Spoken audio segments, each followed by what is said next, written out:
guy is an absolutely insane S-rank hunter. His name is Akabane Meguru, and he reached the pinnacle of power even while belonging to the jobless class. His one big life goal was simple: to use the ultimate reward to eradicate every single dungeon in the world. He joined the guild to fight alongside comrades, believing that this way he could protect his sister and make it out of this mission alive. At least that's what we thought. The world is cruel to the naive. I want to see these people pay for this. I can't take it anymore. Exactly 5 days before the truth was revealed, in a colossal celestial dungeon floating right above Tokyo, Meguru proved exactly why he was a living legend. Drawing his sword straight from a dimensional portal, he shot like lightning toward a colossal giant snake, using the momentum of his charge to scale the beast's own body. Face to face with the monster, he focused an infinite purple lightning magic into the palm of his hand and unleashed a devastating blast, completely destroying the creature in a single strike. The entire guild celebrated this absurd feat, and his beloved sister Kana rushed over to give him the emotional support he needed. All of Meguru's insane strength came from a promise forged in blood 3 years prior. Back then, his parents sacrificed themselves fighting a horde of wild wolves so he could escape. Obeying his father's final shout and his mother's tears, he grabbed Kana's hand and ran, taking on the responsibility to protect her whatever the cost. He ran far, and from that day on, he felt he would never be alone, for he had the responsibility to protect her. This was the reason he fought, and he thanked his guild for their excellent work. They set up camp and began discussing the monsters that had stopped appearing on the lower floors. No matter how many times he ate, the hunter found the supplies unpalatable. However, Meguru saw the positive side in the richness of nutrients. He knew that once they finished the dungeon, they wouldn't have to live that way anymore. When the battles ended, their wishes would be granted. His wish, as a hunter, was to eradicate the world's dungeons once and for all. The members of his guild listened to his objective attentively. 2 weeks later,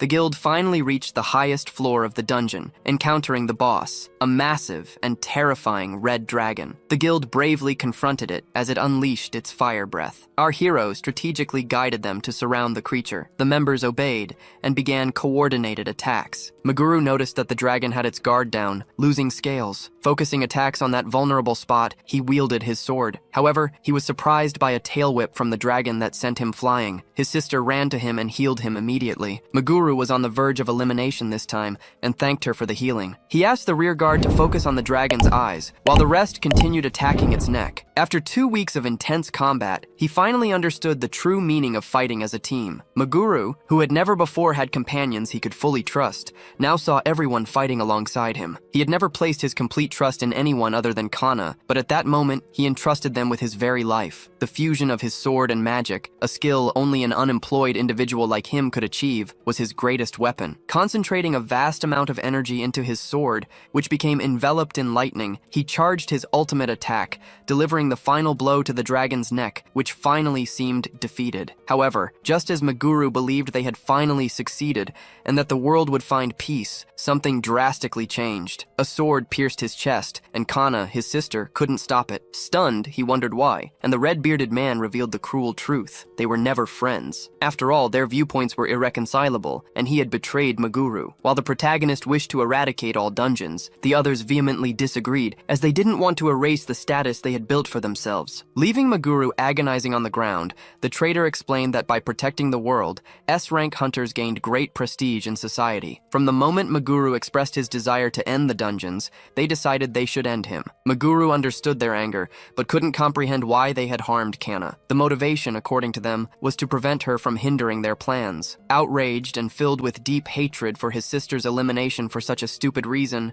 Meguru heard the hunters mock his idea of a meaningless perfect world. The red-bearded man concluded, saying that this was what happened when the unemployed met the heroes. On his deathbed, Meguru knew he had chosen the job considered the weakest of all. Even though he was seen as unemployed, he had strived harder than anyone and had become incredibly strong. He never imagined he would be ridiculed in his final moments. Feeling like a fool for having trusted his companions, he swore he would never forgive them for eliminating Kana. He promised himself that he would strike down every single one of those who betrayed him. All this rage, paradoxically, emerged as a glimmer of hope, and suddenly, Meguru woke up. Waking up in a bed, he wondered if everything he had experienced had been just a dream. Crying, he remembered every detail, certain that it had all been real. He noticed he was in a hospital when a nurse appeared to do his checkup. Confused, he realized he had woken up in the body of a man named Izumi. His doctor recommended he take it easy for the next week. Meguru questioned why he was in the hospital and noticed his wounds had been healed. He wondered why all of this was happening and why he was a different person. Then, to his immense relief, he saw Kana, who called him Meguru. his original name. He was extremely happy to find his sister and for her to recognize him. Kana explained that after they were eliminated, they were reincarnated into bodies hundreds of years later. Although Kana looked exactly the same, she had no memories of her past life. In contrast, Meguru had the memories, but his appearance was completely different from before. The original owner of the body was Izumi Meguru, an unemployed hunter, just as he had been. Meguru possessed fragments of the original body owner's life memories. Kana found it sad that he had lost his memories and questioned what had happened. She explained that his wounds didn't match the monster attacks he had suffered, which made her very worried. Meguru apologized to her, and Kana, happy that he was well, promised to visit him later. Based on the body's memories and what Kana had told him, Meguru understood the new reality. After clearing the Sky Dungeon, Matsubara and the other 5 heroes made a wish to become masters. Each of them now commanded their own dungeon and had become an enemy of humanity. Only Meguru and Kana desired a world of peace. The 6 heroes gained eternal life by becoming dungeon masters, which kept them alive, even hundreds of years after the event. Consumed by deep hatred, Meguru swore he would never forgive them. A few days later, Meguru questioned the best way to reach the dungeons. His sister found it absurd that he wanted to go to a dungeon right after leaving the hospital. However,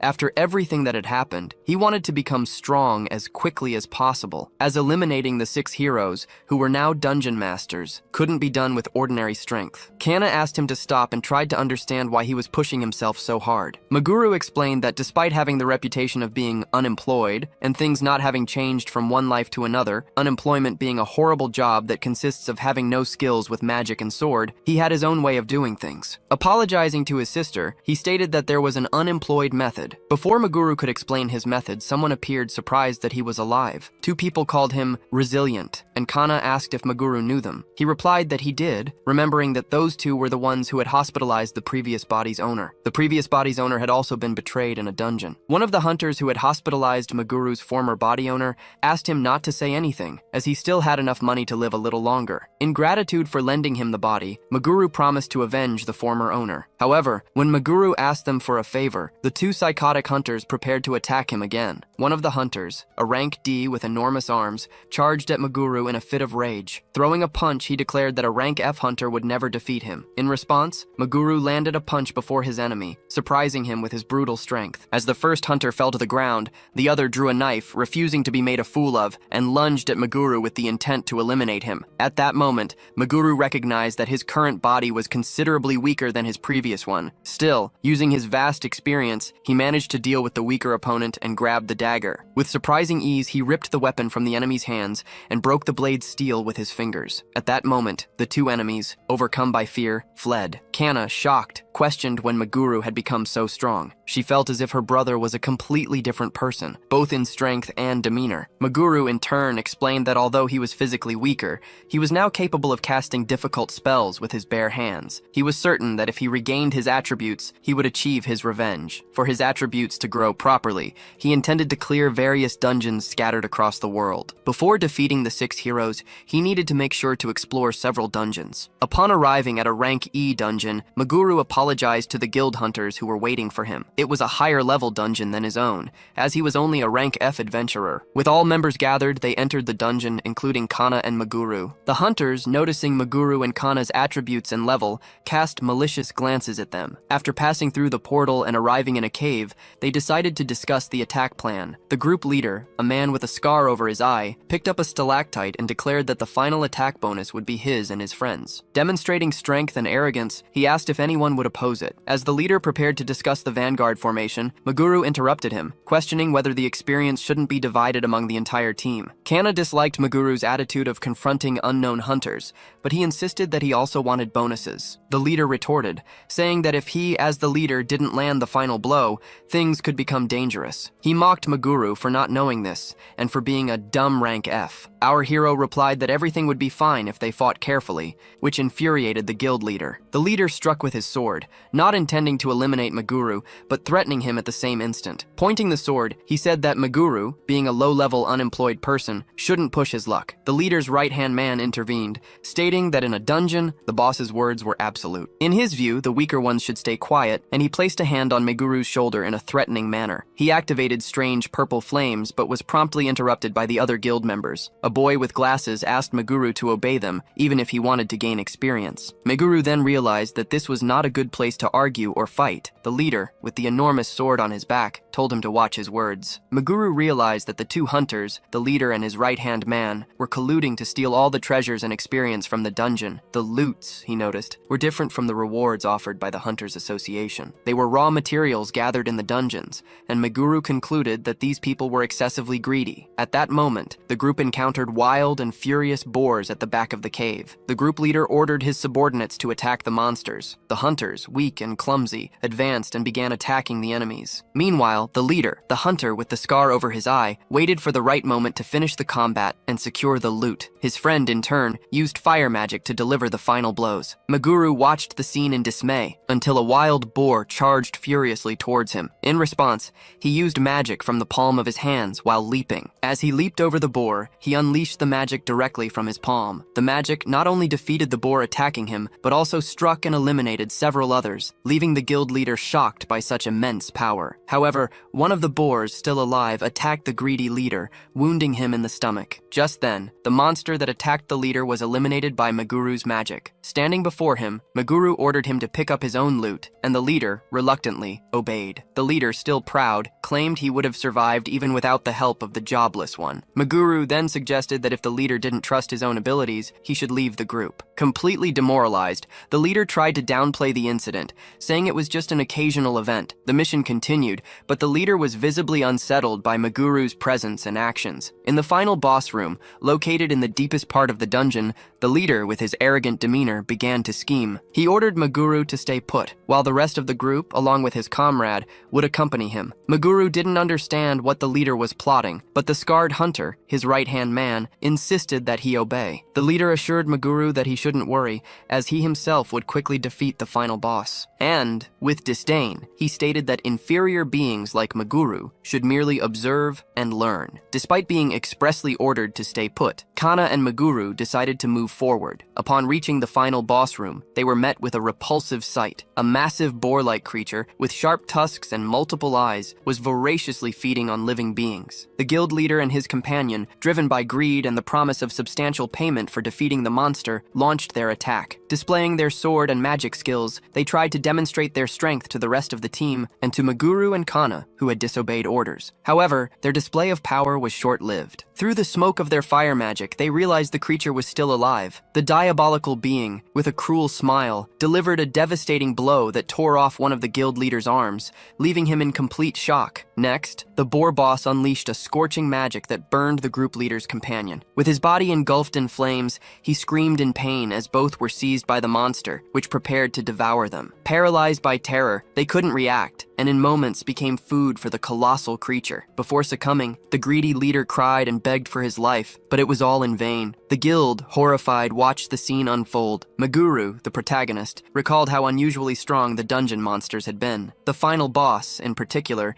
didn't fit the association's classification criteria, leading him to conclude that it was a disguised dungeon, thus explaining the creature's immense strength. Without hesitation, he and Kana prepared for an arduous battle. While the other terrified guild members had no intention of fighting, Meguru drew his sword and declared he would take down the creature. The others, F-rank hunters, were shocked, as Meguru knew that, being a disguised dungeon, the creature was C-rank, not E. He ordered all guild members to stay quiet while he initiated the fight. His body surged with energy as he charged at high speed towards the monster. Telling himself he would never trust anyone again, Meguru began to attack the creature alone, delivering several sword strikes at once. After the slashing attacks, he used freezing magic from the palm of his hand, which, upon hitting the disgusting boar, caused considerable damage. However, the monster, with its tusks and multiple eyes, began to conjure magic in response. It cast the spell at Meguru, who dodged it effortlessly and retaliated with another enchantment. When his magic struck the monster, it caused a large explosion, but didn't inflict as much damage as expected. Meguru knew he couldn't defeat the diabolical being in a single blow with his current stats. Realizing there was nothing more to be done that way,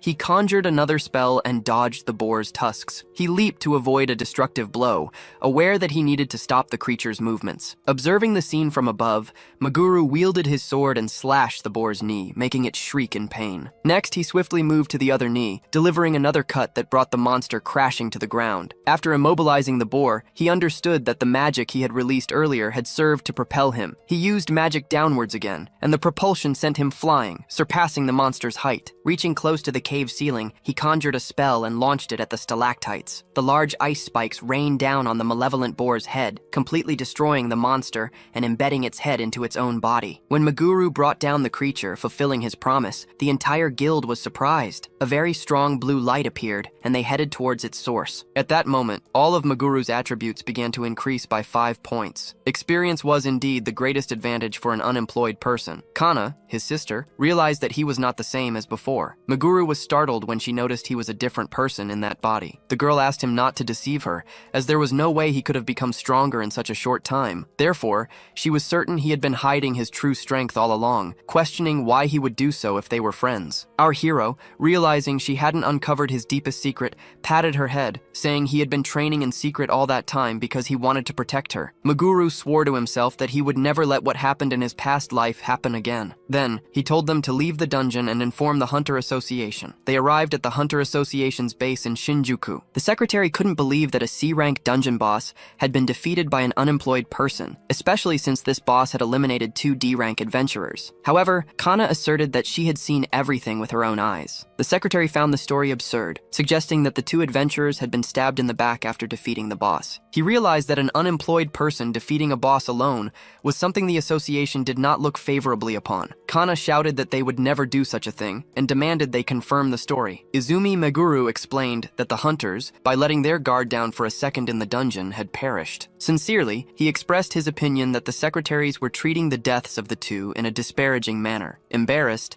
the secretaries promptly apologized, stating that their words were not intended that way. Meguru then challenged them to recall the effort the hunters had put in to defeat the monster should they still doubt his version. Afterward, Izumi Meguru left the premises and encountered the head of the Hunter Association. The branch chief observed the young man with peculiar intensity, while the secretary tried to get his attention. Although the chief seemed to recognize Izumi, Izumi himself wondered who that man was. Kana, for her part, questioned if it was all right to have left the branch in such a manner, but Izumi didn't care about gaining credit for his deeds. At that moment, Kana realized he was still the same Izumi Meguru as before, recalling her memories of when they lived in nearby houses, being neighbors. Later, lying in his bed, Izumi fiddled with a modern smartphone, noticing how much technology had evolved since his time. Suddenly, he received an urgent news notification. Matsubara was coming to Japan. Recalling the man's face, Izumi felt a growing rage, though he claimed to be very excited just thinking they would reunite soon. Meanwhile, in China, Matsubara received news that the other masters were slowing down. After hundreds of years, he felt that the time had finally come. His worried butler asked him to be extremely careful before leaving the room, but Matsubara, with excessive confidence, assured him that nothing would happen. Matsubara, one of the 6 heroes, then assured his butler that he would take care of everything while he was absent. Hundreds of years prior, Matsubara had become the manager of an S-rank dungeon, and with his power, conquered all of China. Now, to further expand his territory, he needed Japan, before the other heroes could defeat him and claim what belonged to him. Already in his car, he ordered his troops to be gathered immediately, threatening his subordinate should he fail the task. Back at the Hunter Association, Izumi Meguru was trying to recruit new members,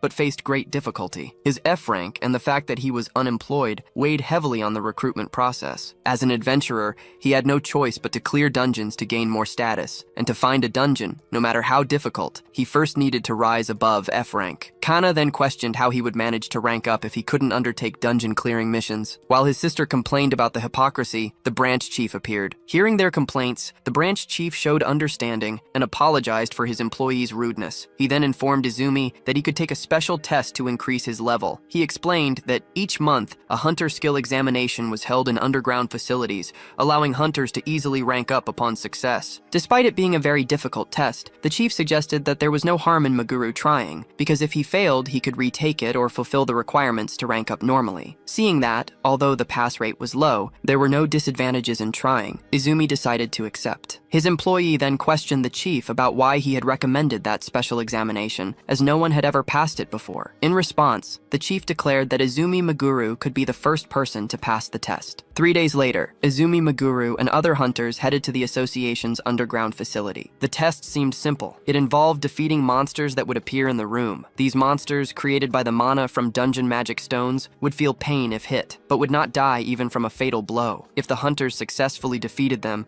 the monster would turn to dust and vanish. After finishing the explanation, the instructor asked who would like to go first. At that moment, a heavily armored knight stepped forward to be the first. As he approached the magic stone, a giant blue snake emerged from it. The knight let out a shout and delivered a charged blow with his sword, confident of victory. However, the monster's scales were incredibly tough, and the sword failed to penetrate them. Then, in a single swift movement, the giant snake lunged and crushed the knight against the wall. The other hunters were shocked by the defeat of one of the strongest warriors present, deeming victory impossible, as it was a rank A monster. Immediately after, the instructor, who was blind, asked if there were any more candidates, and Izumi Maguru raised his hand. To the surprise of all the adventurers and his sister Kana, he entered the combat room. Ready with his weapon in hand, he faced a white lion and immediately charged at it. At the same instant, the creature prepared a fireball inside its mouth. Maguru dodged the fiery blast, and as he landed on the ground, a claw attack came his way. He responded with extreme speed, blocking the giant lion's fangs with his sword, aware that even a scratch would mean the end of the test, as the monster was incredibly strong and fast. However, Izumi Maguru knew exactly how to handle the situation and, without hesitation, lunged with his sword. After delivering a precise cut to the beast's enormous paw, the enraged lion launched another fiery blast towards Izumi. Maguru, in turn, activated an ocular ability that allowed him to see his opponent's weak points. Since he had conquered the previous dungeon, his attributes had increased considerably, allowing him to perform even more impressive feats with his body. With his weapon, he delivered several slashes at the fire magic, dissipating it with remarkable ease. Thanks to the increase in his magical speed, Maguru could now move anywhere he wished with surprising agility. While the immense lion prepared another fireball in its mouth, Maguru concentrated purple magic in the palm of his hand. This was possible due to a peculiar ability of his unemployed class. The more his stats increased, the more omnipotent he became. Thus, he made the magic in his hand collide head-on with the one being launched by the lion, defeating it in an instant. A large magical explosion erupted from the impact, and Izumi Maguru emerged victorious from the test. Minutes later, he received his hunter card. Now with Ranky Kana, his sister, was overflowing with happiness that he had passed the special exam. After all, Maguru had been the first and only one to be approved. Our protagonist, however, had no idea that no one else had been approved, falling for the lie told by the branch chief. Suddenly, men in suits and dark glasses approached, recognized Izumi Maguru, and instructed him to accompany them. Maguru stated he had never seen those men before. Frightened, Kana asked him to return quickly, visibly worried. To assure her he would return as soon as possible, the protagonist handed her a talisman. His sister, reluctant to accept the situation, cried out in fear for him not to go. After a mysterious car ride, they arrived at a suspicious-looking underground location. Then, they stopped in front of a door which, upon opening, revealed Izumi asking why that person had brought him there. An old man with a long beard and hair laughed, stating that the reason didn't matter all that much. Next, he showed a briefcase full of money, revealing his intention to sponsor our protagonist. The old man's men had seen him at the special test, and Maguru could see millions of yen there. Immediately after, the old man offered 100 million per month. His proposal was for Izumi to become something like his bodyguard. Explaining further, the old man said they represented a large-scale organization. They performed all kinds of services, and the protagonist soon understood that the old man would not reveal more details until he accepted the money. In order to carry out his revenge against the 6 heroes, Maguru needed time and, above all, money. He needed money more than anything, but he didn't want his actions controlled by anyone. Our hero turned his back, stating that he could not accept the sponsorship at that moment. However, the door remained locked, and the henchman announced that since he hadn't accepted the proposal, he wouldn't leave there alive. One of the old man's subordinates lunged forward with a punch that, to Izumi Maguru, seemed incredibly slow. However, to his surprise, the punch landed squarely on his stomach, leaving him shocked by its unexpected force and accuracy. The subordinate explained that the room had a reduced amount of oxygen. He elaborated that the previous corridor had an air supply, but this specific environment did not. He further stated that no one would have enough air there unless they possessed a magical golden ring. As this was a magical tool, the protagonist finally understood why they had brought him to that place. He stood up, recognizing that he had fallen into a trap. Nevertheless, he declared that they had only slightly reduced his speed, and he could still fight. His enemy called him a stubborn idiot who didn't know when to quit, but this time, the protagonist managed to land a full, massive massive punch on his opponent's face. This left everyone shocked,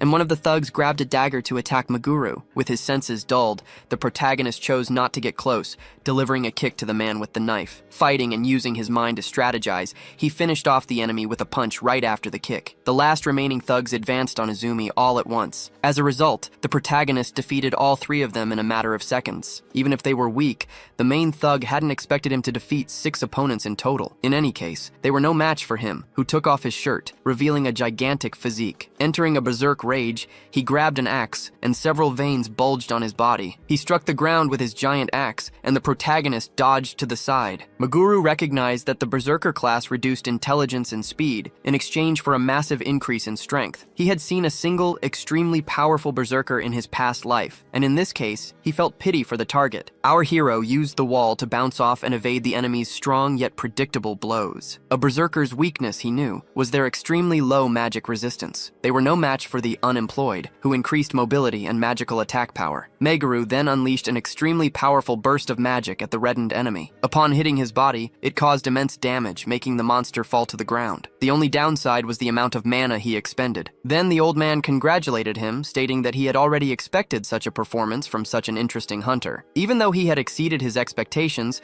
the protagonist, tired of the situation, ordered him to open the door immediately. Contrary to Maguru's expectation, the strange old man still did not open the door. Instead, he revealed that Izumi had some weaknesses, showing him a camera where Kana appeared gagged. Maguru immediately understood that they had followed his sister to her house, realizing that the old man's subordinates, many of them impulsive, had done all the dirty work. Maguru felt intense fury upon seeing the old man's thugs with his sister, who was desperately screaming for help. The sight of the little girl pleading for help left him deeply shaken and unsure how to react. The subordinates, in turn, declared that they had received orders from their boss to do as they pleased, and therefore, they would make the most of Kana's presence. As they tried to take advantage of her, the girl screamed, asking them to stop. However, Kana quickly activated a magic circle, pushing the aggressors away and managing to free herself from her restraints. She then attacked the enemies, noticing the presence of her brother's amulet. At that instant, she understood that Maguru Izumi had saved her life. The old man, surprised, questioned what had happened upon seeing the girl free herself and defeat his thugs. He revealed that he had already anticipated such a situation, creating an amulet from the loot of a disguised dungeon. He explained that this magical item, forged with special stones, could be activated remotely, as he had developed a device that would be triggered immediately whenever Kana was in danger. He boasted that the amulet was as effective as an item made by a specialized alchemist, and that, for an unemployed person like him, creating a cheap imitation was an easy task. After this frustrating situation, the old man finally opened the door for Maguru. Before leaving, the young hunter questioned the old man about the reason for his pursuit. When the eccentric man replied that it was because of an examination, Maguru asked a more specific question: why he had chosen a hunter who, like himself,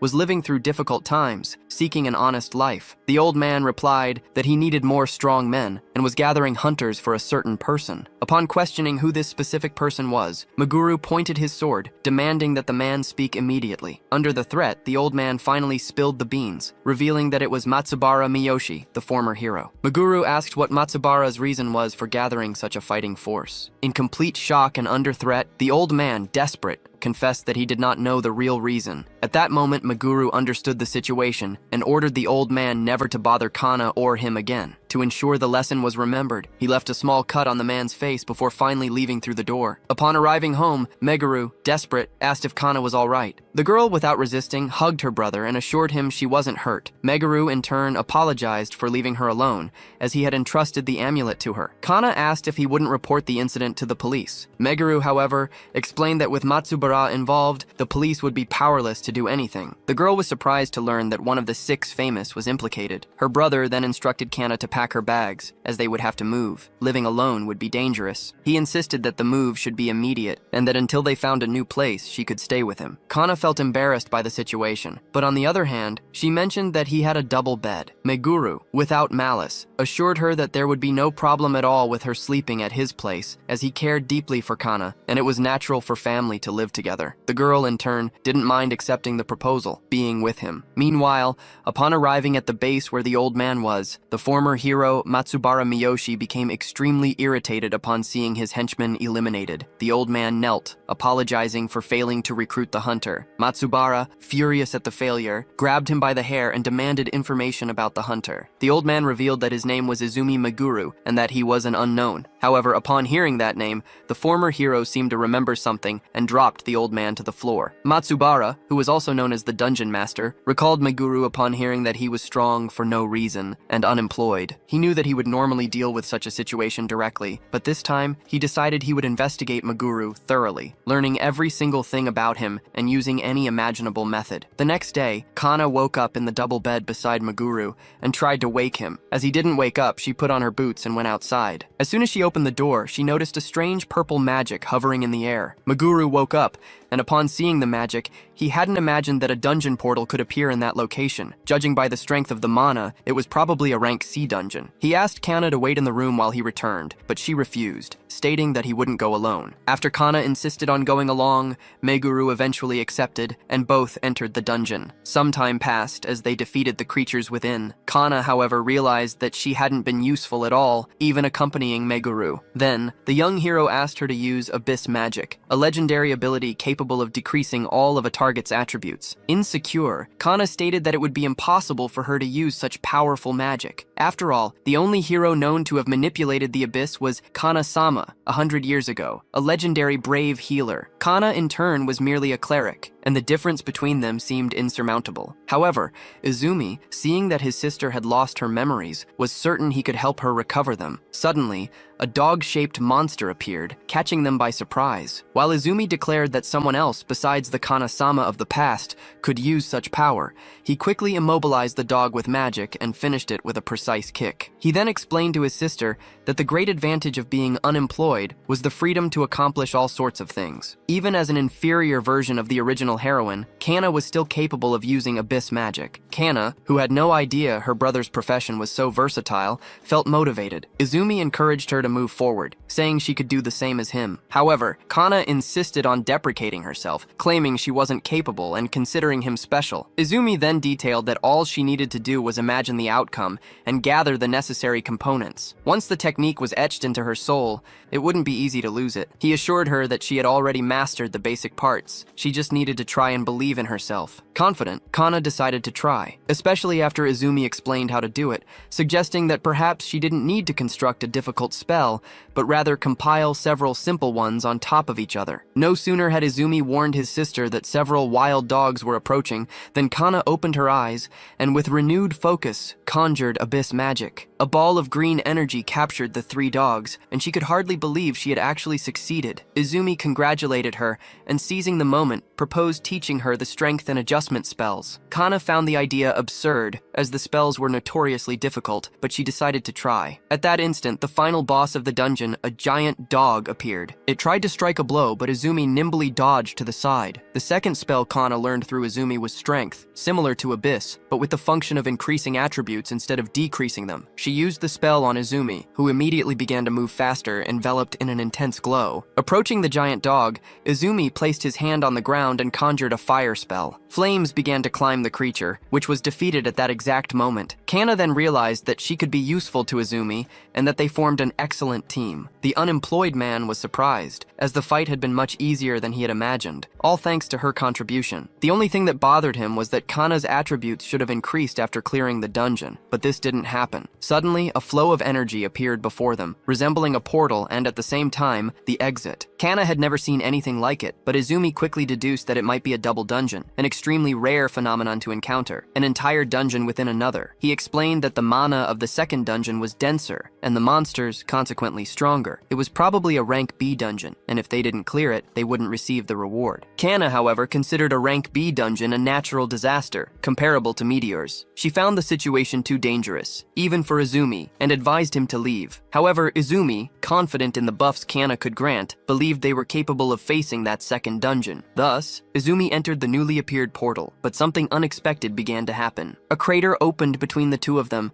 leaving Izumi deeply worried about Kana. He tried to reach her as several giant rocks collapsed towards them. The protagonist cried out in despair, fearing that Kana had been buried and eliminated by the rocks. He began to furiously strike the giant rocks, determined to rescue his sister. Amidst the boulders, he found Kana alive, calling for help. Even with several rocks crushing her, she was conscious, and Izumi quickly pulled her out from among them. Kana revealed that she had survived thanks to the adjustment magic he had taught her, although the experience had been terrifying. After a hug of relief, Izumi was immensely happy that he had taught her the spell that increased attributes and, in the end, saved her. He considered the sudden collapse very strange, suspecting it was caused by someone's magic. Worried, he wondered if there was anyone else with them in that dungeon. Although he thought it impossible, both entered the second dungeon through the portal. As he expected, that dungeon was considerably more difficult than the previous one, and Izumi felt grateful for having taught Kana the spells, because, thanks to her, his attributes were much higher. However, he knew he was still nowhere near the level needed to achieve his revenge against the heroes. Kana noticed that he seemed anxious about something, but Izumi, lying, said he was just excited about the rewards he would get after clearing the place. Therefore, they headed towards the boss room, which he believed would be easy to overcome as long as they were together. Finally, upon opening the boss's door, they were confronted by a Cerberus. The three-headed dog advanced aggressively, ready to cast its spells. Izumi Meguru, our hero, asked Kana to perform a spell to protect him. Promptly, she cast 2 spells on him, and he then advanced against the monstrous dog. Dodging the initial blow, Meguru scaled the giant Cerberus, positioning himself directly in front of its 3 heads. Almost struck by the enormous claws, he dodged at the last second, retreating. As he expected from a rank B boss, the creature had left a scratch on his face. Despite recognizing the enemy's strength, Meguru did not give up, continuing to evade its blows. He pondered that even wolves with the toughest hides possess their weaknesses, such as the throat. Meguru drew his dagger and threw it, but the creature bit it and destroyed his weapon. Realizing the swiftness of Cerberus's response, he concluded that he needed to be even faster than the creature. Although he recognized the enemy's great strength, Izumi knew he could defeat it with Kana's buffs. He recalled that anyone aspiring to be a hunter needed to master one of the elements of nature, or light and darkness. However, being unemployed, he possessed the rare ability to use all elements. Charging his body with mana and all elements, Meguru advanced towards the Cerberus, which launched attacks that he easily dodged. Through friction,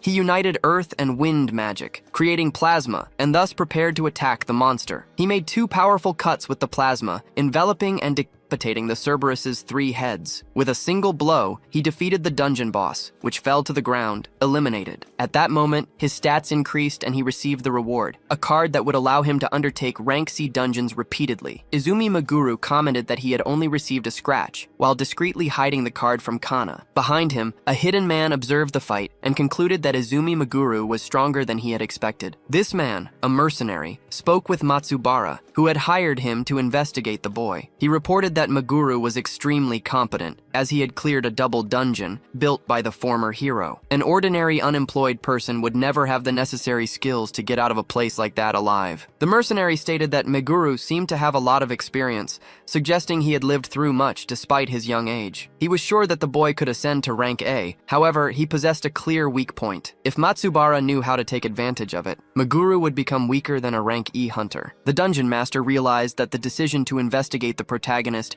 had been quite shrewd. Then, the mercenary received a briefcase containing more money than initially offered, serving as payment for the completed mission and an advance for the next task. He noted that they were paying to eliminate Meguru, and considered it nothing major, as he was the great rank A Saito. Matsubara handed a legendary sword to the mercenary, who pondered for a moment before accepting. Finally, he accepted the mission and the sword with a malicious smile. Meanwhile, at home, Izumi Meguru had never seen a dungeon ticket in his life. He wondered how that magical item worked, which he still hadn't shown to his sister. In his current state, a rank C dungeon should be quite easy. He concentrated his mana and opened the item to see how it worked, being immediately teleported to an island, a dungeon he had never seen before. Furthermore, the exit was not in sight, and he would not be able to leave until he defeated the boss. A message appeared informing him that the first daily mission had begun, with a total of 100 creatures. Meguru was shocked to see so many monsters coming towards him, knowing it would be exhausting. He began eliminating all the monsters on the island, which included giant crabs. In a short time, he had already reached the final count of creatures, completing his daily mission. However, feeling very tired, a new and great danger emerged from the ground. The ground broke open, revealing a monster much stronger compared to the previous enemies, an enormous lobster with a shell on its back, which was clearly the boss. But in the end, it was only a rank C boss, whose current strength would not be difficult to face. Conjuring a very powerful fire magic,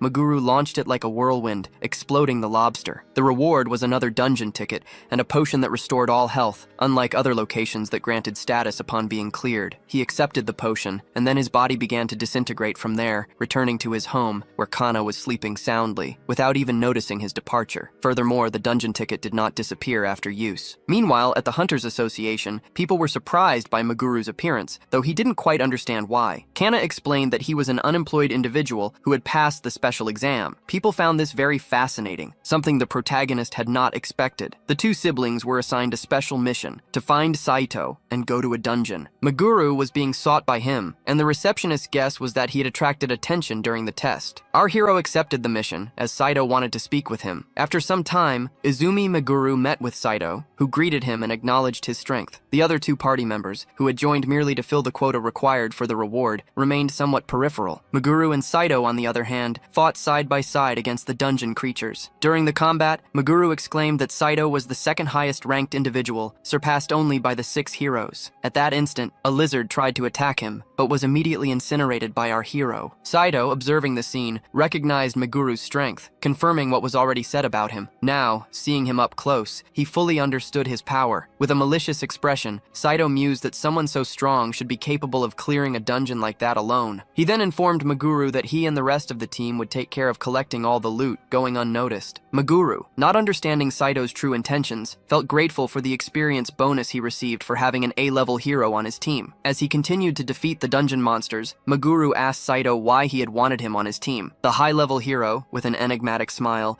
drew a special sword and, in a swift movement, lunged at the protagonist. Betraying Maguru, Saito revealed that his true motive was to eliminate him. Our hero, with sharp reflexes, dodged to the side, managing to avoid the fatal blow and emerge unscathed. The other team members were shocked by their leader's actions. Without hesitation, ordered everyone to be silent. Next, Saito delivered a cut to one of their legs, regretting not having eliminated the minor obstacles first. Without mercy, he eliminated the rest of his party members, stating he had no time to waste, as he needed to eliminate Maguru as quickly as possible. With a terrifying aura, Saito advanced again, causing Maguru to instinctively protect Kana, asking her to retreat while he handled the situation alone. Maguru, realizing the seriousness of the confrontation, admitted to himself that he had never had such a serious duel before. Alone with the enemy, he launched an attack, charging energy into his fist. He knew this type of fight was inevitable to achieve his revenge, and with his head held high, he launched a purple magic at Saito, which caused a mana explosion. However, to his surprise, the villain remained alive, emerging intact from the smoke. Saito calmly lit a cigarette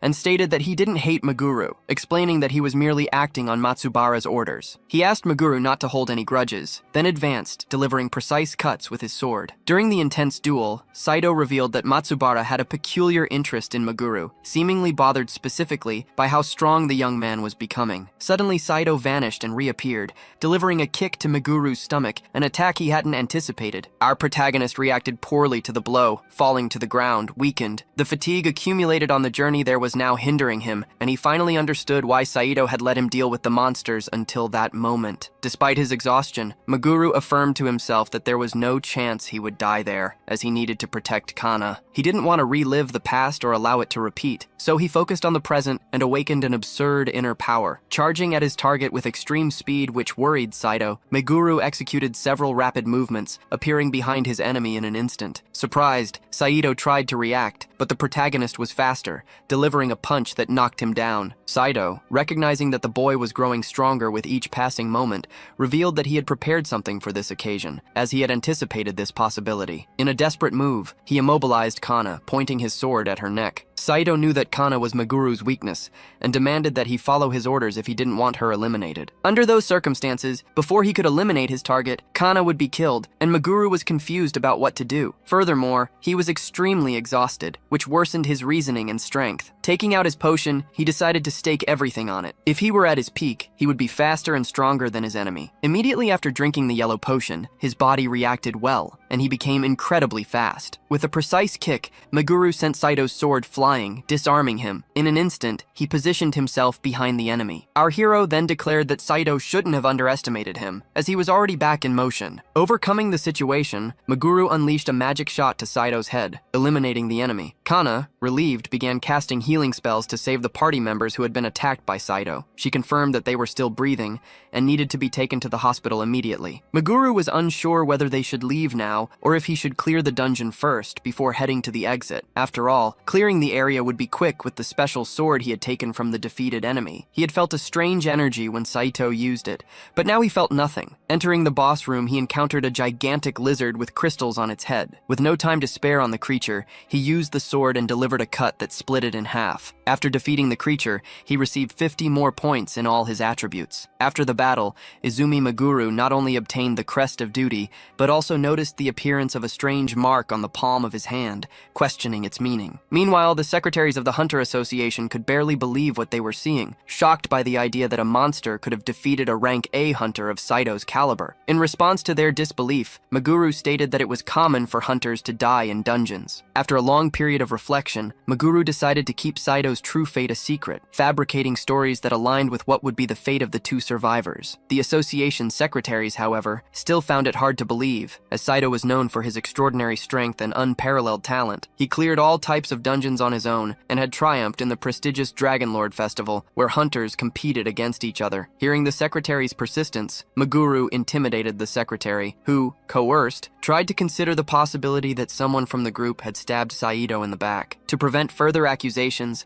Izumi Meguru questioned the reason for such a supposition, asking if she truly believed any of the team members would have the courage for such an act. Completely intimidated, the young woman apologized, as she herself found it impossible for anyone to have the necessary strength to eliminate Saito, remembering the magic Meguru used to defeat the rank A hunter. Declaring himself exhausted, Meguru left the location accompanied by Kana. His sister, who wished to reveal the truth, was dissuaded by him, as he believed involving the police would only turn the situation into a major mess. When Kana asked the real reason for his silence, he lied, stating that Saito's death was the hunter's own fault and that Meguru should not be held responsible. The dungeon had disappeared after being cleared, leaving no evidence for the police to investigate. The true reason for hiding the truth from the association, however, was that Meguru did not want to receive unwanted attention. He was already a person of interest due to the promotional exam, and Matsubara was already keeping an eye on him. At that moment, Meguru wished to avoid any trouble, focusing exclusively on his revenge. Suddenly, Meguru began to feel a strong headache and dizziness, which left Kana quite worried. After this episode, he went to bed and took some medicine. Meguru believed these symptoms were a direct consequence of having taken a human life. He had never eliminated anyone before, and at that moment had found no way to avoid the act. He had never felt so unwell, realizing that this was the heavy cost of taking a life. However, he knew he would have to deal with this reality, as his next step would be to eliminate the 6 heroes. Shortly after, Kana arrived, bringing him some soup to eat, as Meguru was unable to take his medicine. He thanked her and ate the soup, which helped him recover. Feeling healed, Meguru noticed that Kana hadn't changed and possessed the components of a high-level healer heroine, imagining that, in her subconscious, she must have applied some kind of healing magic to the soup she prepared. Soon, the girl realized that the fact he had eliminated Saito was bothering him. So, she offered her support, saying that he was protecting everyone and that it hadn't been his fault, so he shouldn't worry. Meguru didn't want to worry her, but Kana's support was of extreme importance to him. At that moment, Kana noticed the mark on Meguru's palm, which he explained had appeared out of nowhere. Suddenly, he began to feel that the mark was weaker than the last time he had observed it. Meanwhile, Matsubara felt guilty for having involved Saito in that situation. After all, he was his right-hand man. Thanks to Saito, Matsubara was able to build a strong base in Japan, surpassing the other heroes. Among all the mercenaries available for hire in Japan, Saito was without a doubt the strongest. The fact that the young Izumi Meguru had managed to eliminate him made Matsubara question Meguru's true identity. He didn't care who Meguru was, he just knew he couldn't leave him alone, as he indeed posed a threat. Matsubara also considered the possibility that Saito might have already revealed to Meguru that he was behind everything. Before the situation worsened even further, Matsubara decided to eliminate the protagonist, just as he had eliminated that man hundreds of years ago. At the same time, Meguru woke up and noticed that the mark on his hand had vanished, which left him completely bewildered. Kana also woke up and asked if he felt better, to which the protagonist protagonist replied that he was fine. Knowing that Kana wasn't experienced enough to protect herself on her own, Meguru wondered if he should take her with him that day. Picking up the dungeon ticket, he asked his sister to accompany him for a short while. Kana, surprised by the sudden change, asked what was happening as he invited her to a dungeon. She thought he was too sick to return to fighting the very next day, but Meguru, in turn, explained that it wouldn't be him fighting, but her. The two were teleported, and Meguru began training her so she could stay alive on her own. The girl faced great difficulties staying safe and sound, and after a long day of training using her magic, she felt exhausted. However, Kana managed to complete the daily quest of the dungeon system, receiving as a reward an amulet that prevented instant death and a B-rank dungeon ticket. Upon seeing the two rewards Kana had received, Meguru showed great excitement. The amulet, in particular, possessed the ability to instantly nullify an attack that would otherwise be fatal. Meguru was certain that item would be extremely useful in the future. Shortly after, when Meguru and Kana returned to the Hunter Association, they were informed that the sector chief wished to speak with them. Without beating around the bush, the chief revealed he knew Meguru had eliminated Saitu, the A-rank hunter. The chief argued that it was impossible for Saitu to have been eliminated by a monster inside a dungeon, as there were several dark rumors circulating about what had truly happened to him, which led the chief to suspect the protagonist. However, the chief didn't believe Meguru had set up Saitu. On the contrary, he supposed Saitu had attacked first. Furthermore, this situation indicated that Meguru was strong enough, possessing a notable talent capable of suppressing rank differences. Kana, in turn, intervened, stating that the chief was exaggerating, as Meguru was merely a low-class, unemployed, and couldn't have done such a thing. The chief, however, revealed he had heard stories of an unemployed hero who existed hundreds of years ago, and considered the possibility of Meguru being his reincarnation. However, he mused that it wouldn't be strange for another unemployed individual to emerge with such strength. Meguru noticed the chief's shrewdness, who, it seemed, didn't care whether Saitu had been eliminated or not. If Meguru was truly strong enough for such a feat, the chief would like to make a special request of him. The mission in question was located in an area under the jurisdiction of the Shibuya Hunter Association. The request was for Meguru to help the neighboring association conquer a newly emerged dungeon. Currently, the highest dungeon level was A rank, and the local association was gathering the strongest hunters to face it. However, they were apprehensive and had specifically requested Meguru to join the team. Kana, who would also be part of the mission, was happy to join the main team, as many people would participate in that A-rank dungeon mission. Meguru assured Kana that she would be fine, and then both apologized to the rest of the team waiting for them. A group composed of 3 women greeted the newly arrived reinforcements. The knight, Nozomi Sakuragi, expressed her opinion that they should have resolved the situation themselves, considering the association's interference excessive. However, the mage Mihara and the warrior Omichi disagreed with her, showing satisfaction with the arrival of the reinforcements. Nozomi then asked them not to get in her way and questioned each of their hunter ranks and professions. Kana replied that she was a D-rank cleric, while Meguru revealed he was also a D-rank unemployed. The knight, realizing that the two were of a weak rank, stated that they could rely on her skills. She added that Meguru's unemployed status would be useless no matter how skilled he was. Approaching Meguru, Nozomi warned him that if he got distracted in the dungeon, he would be eliminated. The mage Mihara, however, thought Nozomi was going too far with her advice, which sounded more like threats. Faced with this conflicting situation, Kana promptly positioned herself beside Meguru. Knight Nozomi, for her part, knew that overestimating one's own abilities could lead to a tragic end, and if that happened, the pain would not only affect the person involved, but also those who cared about them. It was for this reason that Nozomi spoke up, showing concern for the protagonist's life. Meguru and Kana, in turn, noticed a storm brewing, foreshadowing that the situation would be quite grim. Our hero then spoke reassuring words to Kana, encouraging her to move forward. He assured her that she was strong, that everything would be all right, and that she should believe in him, not the team's words. As soon as they entered the dungeon, they encountered a terrifying-looking minotaur. The warrior Omichi, without hesitation, charged at the creature with her enormous axe, delivering a powerful blow. The strike knocked the minotaur to the ground, and the mage Mihara seized the opportunity to cast a fire spell at it. Finally, Nozomi advanced with her sword, finishing off the giant creature. The mage Mihara commented that this A-rank dungeon seemed similar to B-rank ones. Although the monsters were resilient, they could handle the situation and should maintain their formation to win. As they decided to advance to the next monster,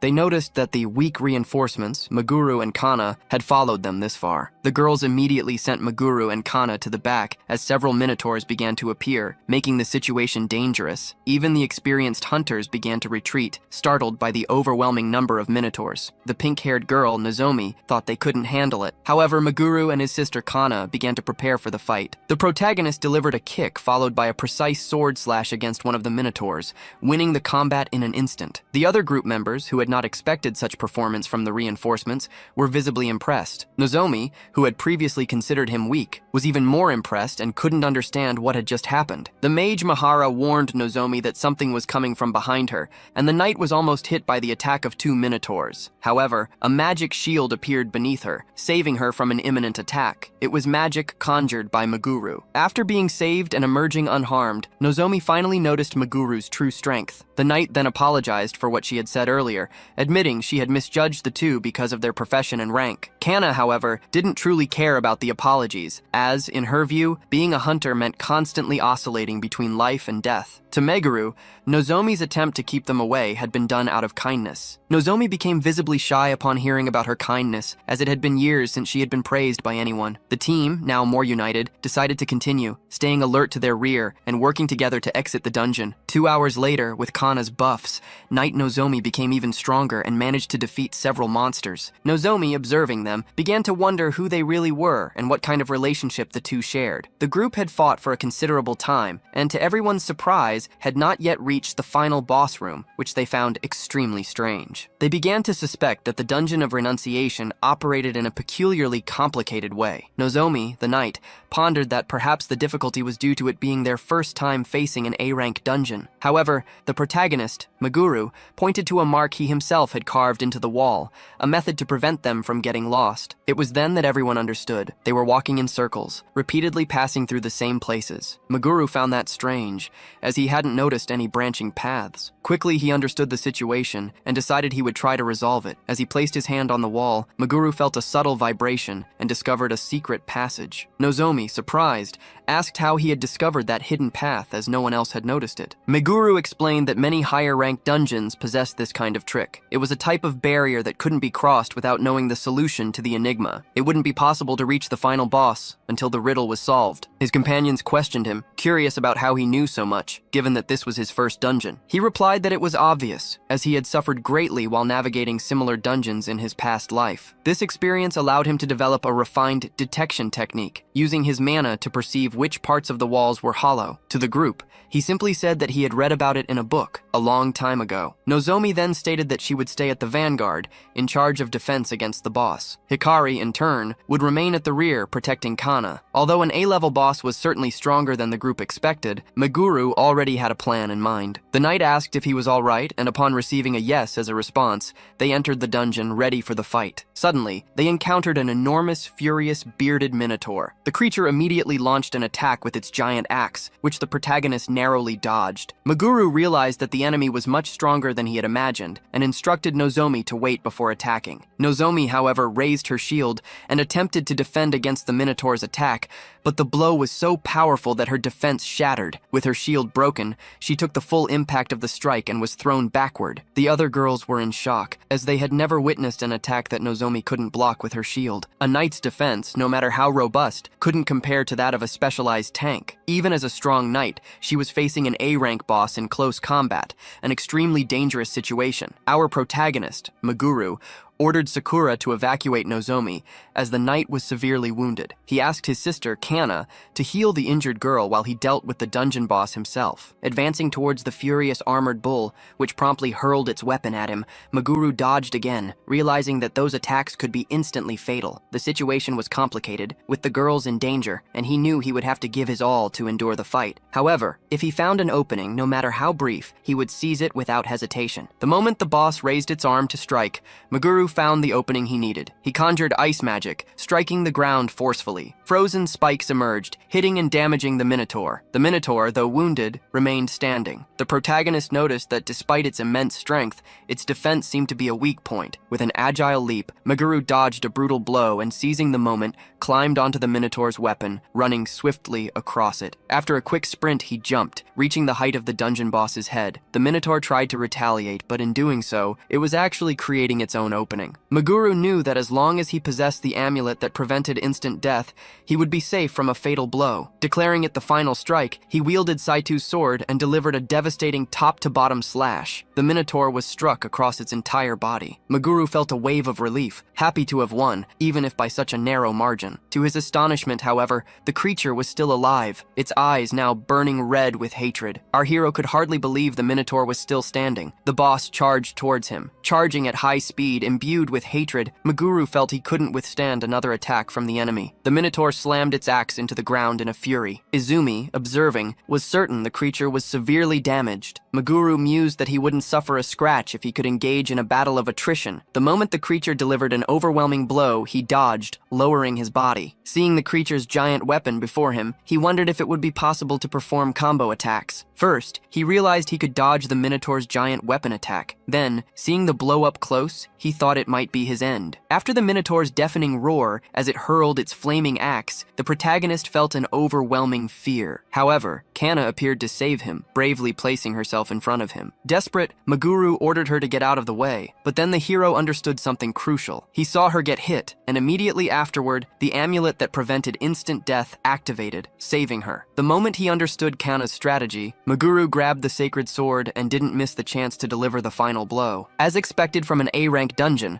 the group gained 50 points. Meguru didn't know the exact origin of this bonus, but he suspected it was related to the crest of duty and the mark he possessed. His teammates, observing his performance, considered him to be beyond normal. Meguru had momentarily forgotten about Kana, but he quickly noticed that she was fine. He stated that he would have lost if it weren't for her, and asked her never to do what she did again, as he almost had a heart attack. Kana in turn retorted, saying that he was the one who always put himself in danger. Nozomi then questioned if Meguru was truly an unemployed D-rank, as she found it absurd that he had defeated an A-rank boss. The protagonist believed he would now become a C-class hunter for the association, explaining that it was difficult to get missions due to his low rank. The moment the pink-haired girl took his hand, Kana felt jealous. Nozomi then invited the two of them to join her guild, explaining that guilds are independent groups of hunters. As the master of this guild, she found it shameful for someone like Meguru not to be in a group, arguing that if they joined, they would gain more rank and money, and that their guild didn't take a cut of the rewards. Meguru thanked her, but declined the offer, explaining that it wouldn't be good for either of them. The girl then said that it wasn't about it being a good offer, but rather about feeling safe with him in the guild, expressing her desire for them to work together. The protagonist found her reaction unusual. Being very clear, Meguru stated that he and Kana didn't plan to join guilds or groups,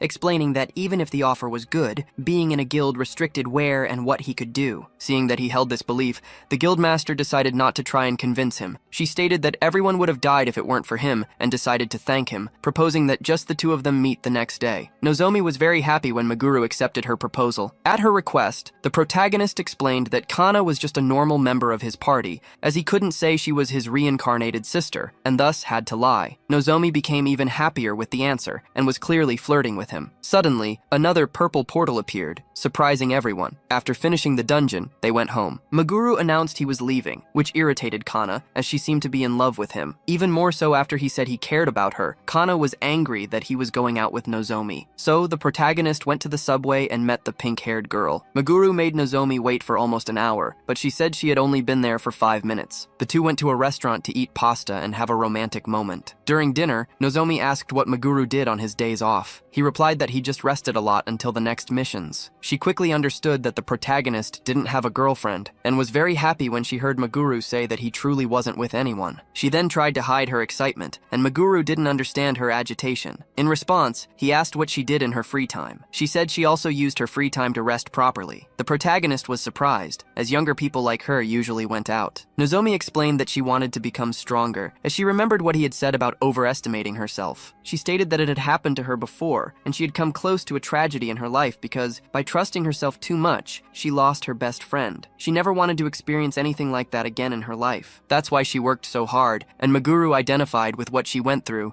as he also wanted to protect Kana, not wishing to lose her again, as he had in his past life. Regarding Kana, Nozomi asked if they were just teammates and what their true relationship was. Meguru replied replied that they were teammates who lived together. The pink-haired girl was shocked to discover they resided in the same place, and when he mentioned they even slept in the same room, Nozomi was stunned. He had ruined her mood. She became quiet and sad, even though he had spoken gently about his relationship with Kana. After she remarked that it was strange for them to live together, he suggested they stop at a specific establishment. They arrived in front of an incredible weapon shop. Nozomi found the shop amazing, with excellent prices for the quality of the armaments, and Meguru was pleased he had managed to quickly and easily mend her mood. With a Chinese accent, the shop owner asked if they needed anything. It was rare for foreigners of their age to be in Japan at that time, and the protagonist found this unusual. Nozomi picked up a sword and was impressed by its quality. Meguru didn't know much about swords, but the girl asked him to handle the weapon. The protagonist swung the sword and deemed it a good weapon. With his accent, the shop owner asked Meguru what kind of weapon he usually used. In response, Meguru Izumi summoned his legendary sword, displaying it to the shopkeeper, who was visibly shocked. Upon seeing the crest of duty mark on the blade, the man became enraged, presuming that Meguru worked for Matsubara. Consumed by anger,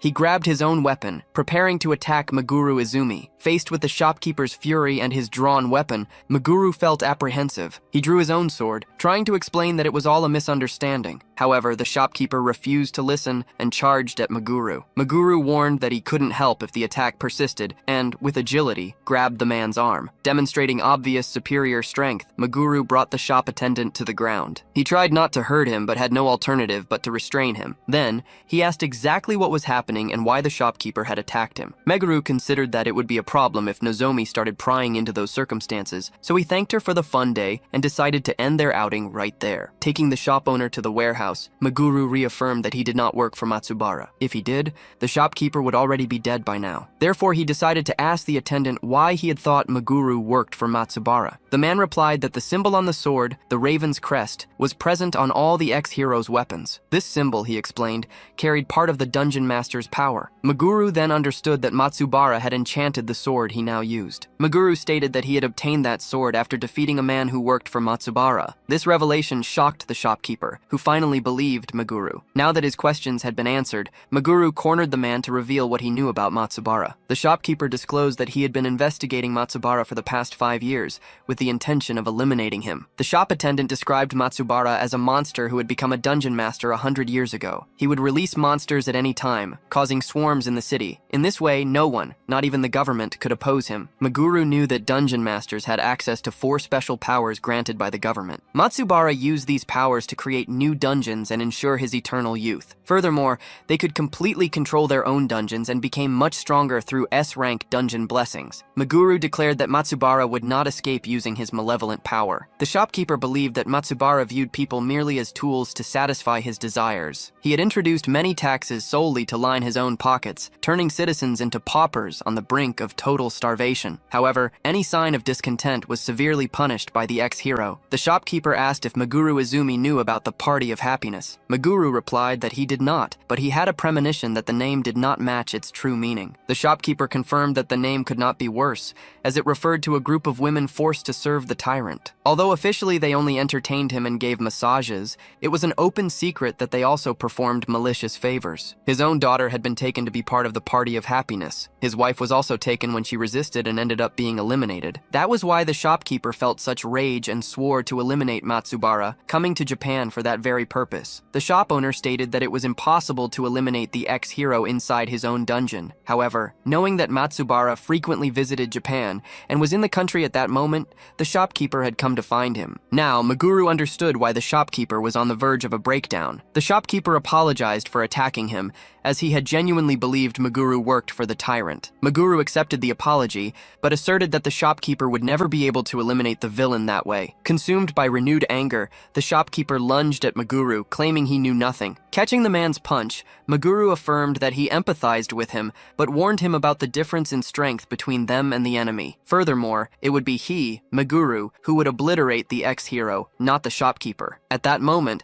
the shopkeeper suggested that Meguru Izumi join his group, stating that they should fight together. He believed they could help each other and become friends to achieve their personal revenge. Meguru immediately refused, and the shopkeeper asked why. Meguru reaffirmed that he would eliminate Matsubara with his own hands. Furthermore, he had no interest in making friends, preferring to be a lone wolf. Kana was the only person he trusted, and he would never trust another. The shopkeeper argued that the mutual desire to eliminate Matsubara would be sufficient reason for an alliance. He claimed there were strong people in his group, and that Meguru would be in danger if he did not join. However, no matter what the shopkeeper said, Meguru would not change his mind so easily. Meguru then left the shop, exactly as he had discussed with Kana the day before. Meguru asked Kana to stay home, assuring her he would be back soon, and she obeyed. Kana, referring to him as "my boy," thought Meguru was going to talk to an acquaintance, suspecting it was the same woman from before. She began to seethe with jealousy, wondering why he hadn't told her the truth. Pondering why he was hiding the truth, Kana decided to go after him and follow Meguru, certain that he wasn't telling her about the events unfolding. As Kana pursued him, Meguru almost noticed her presence. However, he quickly dismissed the feeling, thinking it was just his imagination, and continued his way through the streets. Meguru was there to settle matters with the Chinese man's group,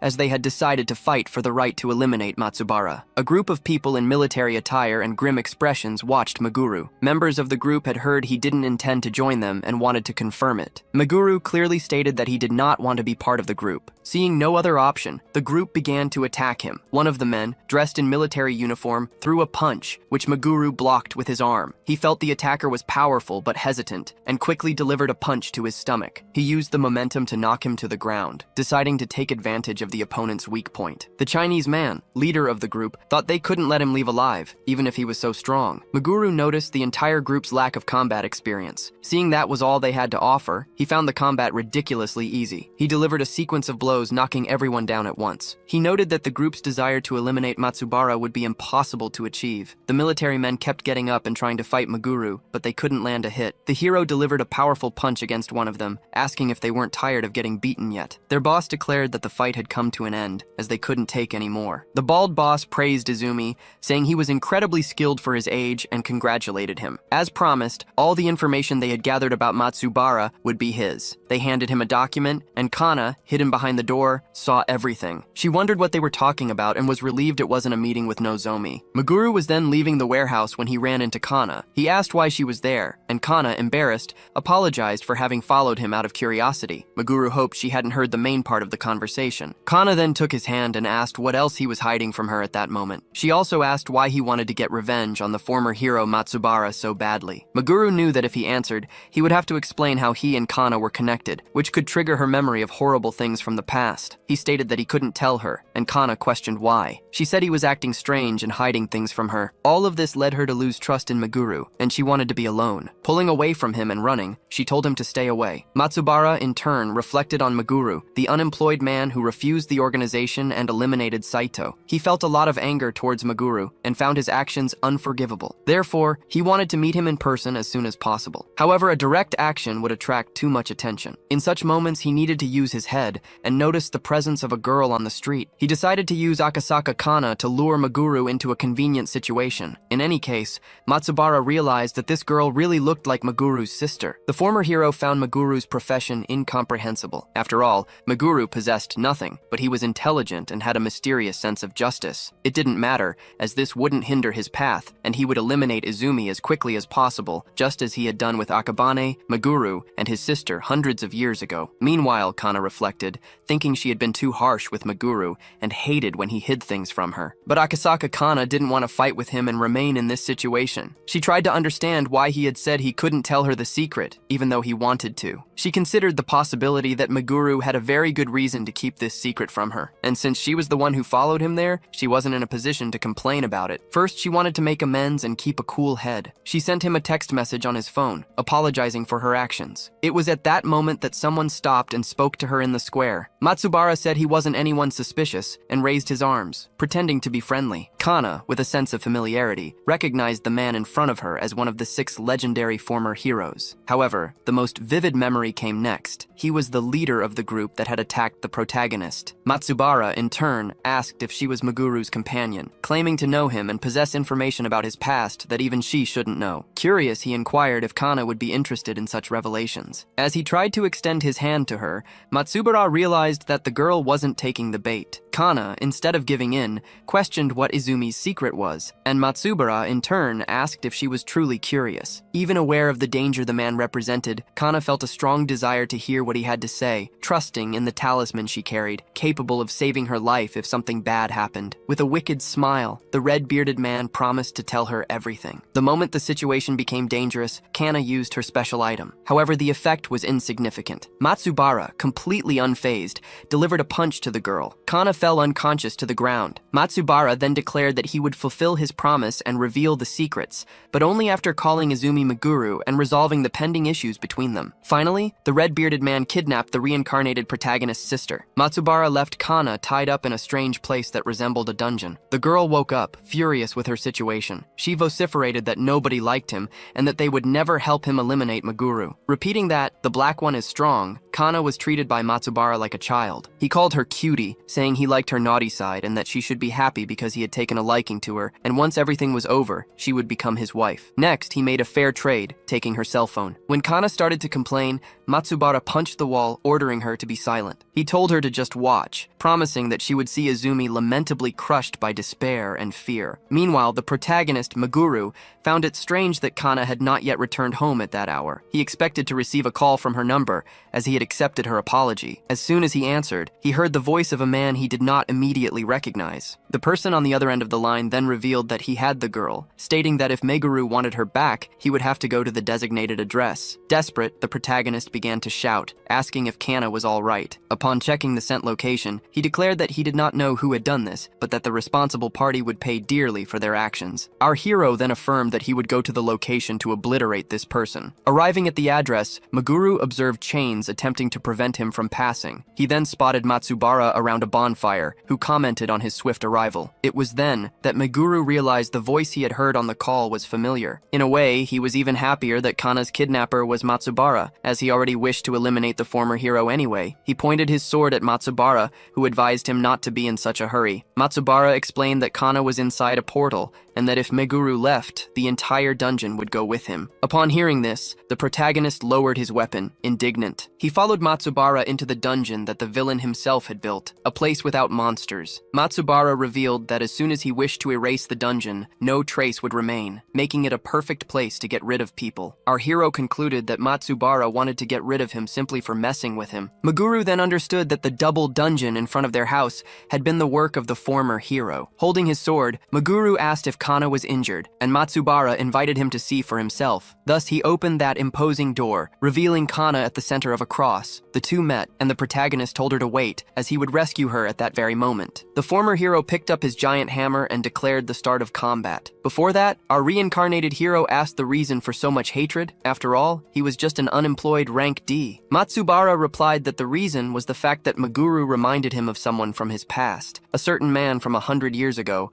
whom he disliked greatly. Upon hearing the enemy's reasons, the protagonist revealed that the unemployed man Matsubara disliked was none other than himself. As he spoke, Meguru struck with his sword, charging at the red-bearded man with much energy emanating from his body. Matsubara was stunned, noticing that the style and presence were the same as the Meguru from 100 years ago. Without further doubt, he picked up his giant weapon and confronted Izumi. The two attacked each other, clashing their weapons in a confrontation of forces. When the protagonist retreated, his enemy called him weak, stating that he was nothing compared to what he had been hundreds of years ago. There was a stark difference in strength between Izumi and Matsubara at this moment. Our protagonist recognized that he would not be able to win without a plan, and he knew that the former hero's weakness lay in his own weight. More precisely, the piece of armor on his left shoulder, which appeared to be a magical item, amplified the energy in his body, making him much stronger in short bursts. This was the reason Matsubara could move with such agility despite his enormous build. However, Izumi was faster than his enemy, and so he decided to break the armor on his shoulder. Even being called weak by Matsubara,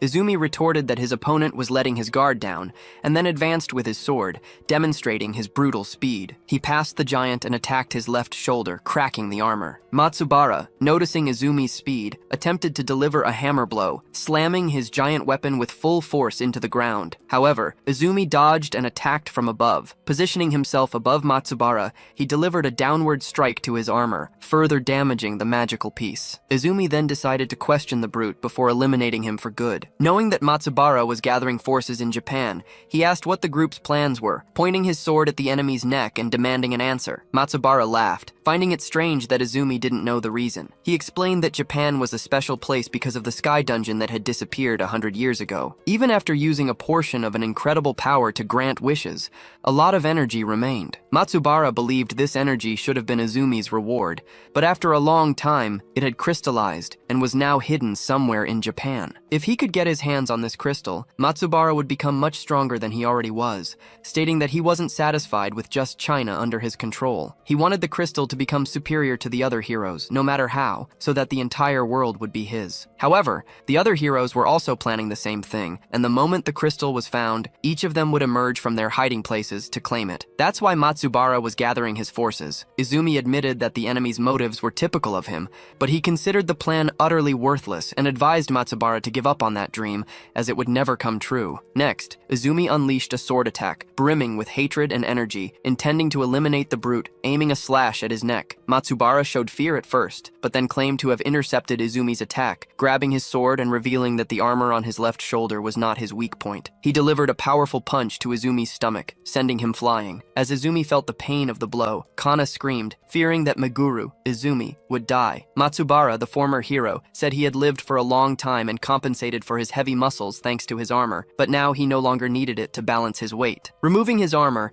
he declared that Izumi was in trouble. Seeing him remove his armor, Izumi knew this fight wouldn't be easy. Nevertheless, he had been collecting items in recent days, acquiring potions and amulets, and intended to use them to ensure his safety. He still had many tricks up his sleeve that the enemy was unaware of. Izumi then said that Matsubara was very talkative today, and that he would make sure he wouldn't speak again. Knowing he had no chance of facing him head-on as he was now, Izumi planned something else. He used his sword to pierce the rocks, causing them to start falling on the villain, intending to push him into a more favorable situation. Next, he soaked the ground with water to then use another spell. Izumi knew that Matsubara wouldn't use the power he was so proud of in this unstable situation with the wet ground. Meanwhile, Izumi, being a jobless individual, could handle any situation and began to run. Even with the wet ground, he approached the enemy very quickly and used his fire magic. Using the explosive flames, he struck Matsubara and would be happy if that was enough to defeat him. However, Matsubara regained his energy and stated that the fight hadn't even begun yet. He emerged from the flames with his clothes slightly burned, but without a single scratch. Izumi realized that the only way to win was with a decisive attack, so he used an amulet. He dodged the giant hammer's blow, but Matsubara called him naive. Izumi then neutralized Matsubara's attack,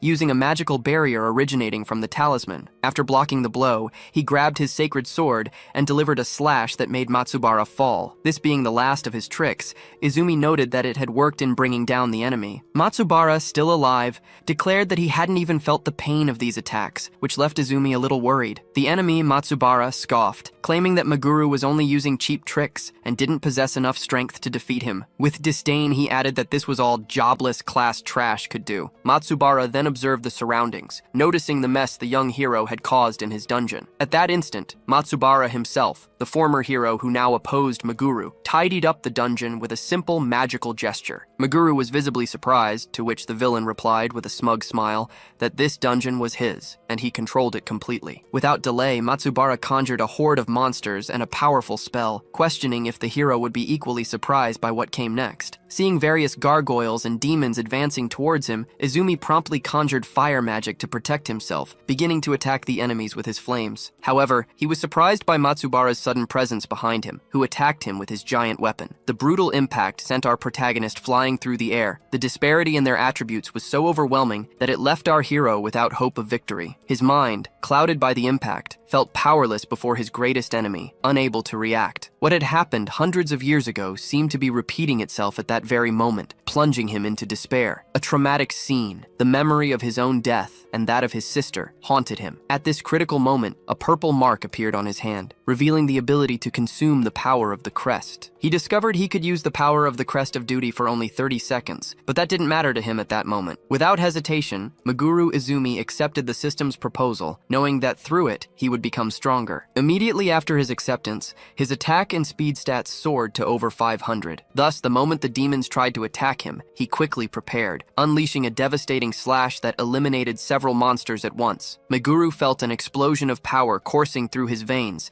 and from that instant, the 5-minute countdown to use this strength began. Matsubara, surprised, questioned how Meguru possessed the crest's mark. He then revealed that after eliminating him in the Sky Dungeon, both he and others had received powers according to their desires, with Matsubara, for instance, gaining overwhelming stats and unique abilities. Deciding to stop talking, Matsubara showed he didn't care that the boy had grown stronger. He understood that the dungeon had recognized Meguru as if he had purified it, and thus granted him the mark. Though surprising, this did not alter his plan to try and eliminate the young hero at that moment. Our hero, with newfound confidence, retorted that Matsubara shouldn't be so certain of his victory, as he was now considerably stronger. In response, the enemy stomped his foot on the ground, destroying the surrounding environment with his brute force. Simultaneously, Matsubara charged a fire spell that resembled the sun itself and launched it towards Meguru. Upon seeing the fire spell radiating like the sun, Meguru froze it from a distance. The environment became icy, and he took the opportunity to cut a part of Matsubara's body with his sword, severing the enemy's arm, which fell to the ground, motionless. Izumi felt capable of moving effortlessly, his power seeming infinite. In that state, eliminating the villain would be an easy task. At this moment, Redbeard Matsubara knew true despair and began to beg for his life. This, however, only irritated our hero. After all, hundreds of years ago, Matsubara hadn't hesitated to eliminate him, even when he begged. Meguru's response would be the same. He began to conjure several enormous ice spikes. With Redbeard completely overcome by despair, our hero unleashed the spells, hurling an ice spear towards him, while the spikes began to pierce Matsubara's body. Thus, the villain was finally eliminated, and the revenge of our unemployed hero was concluded against his first target. The victory, however,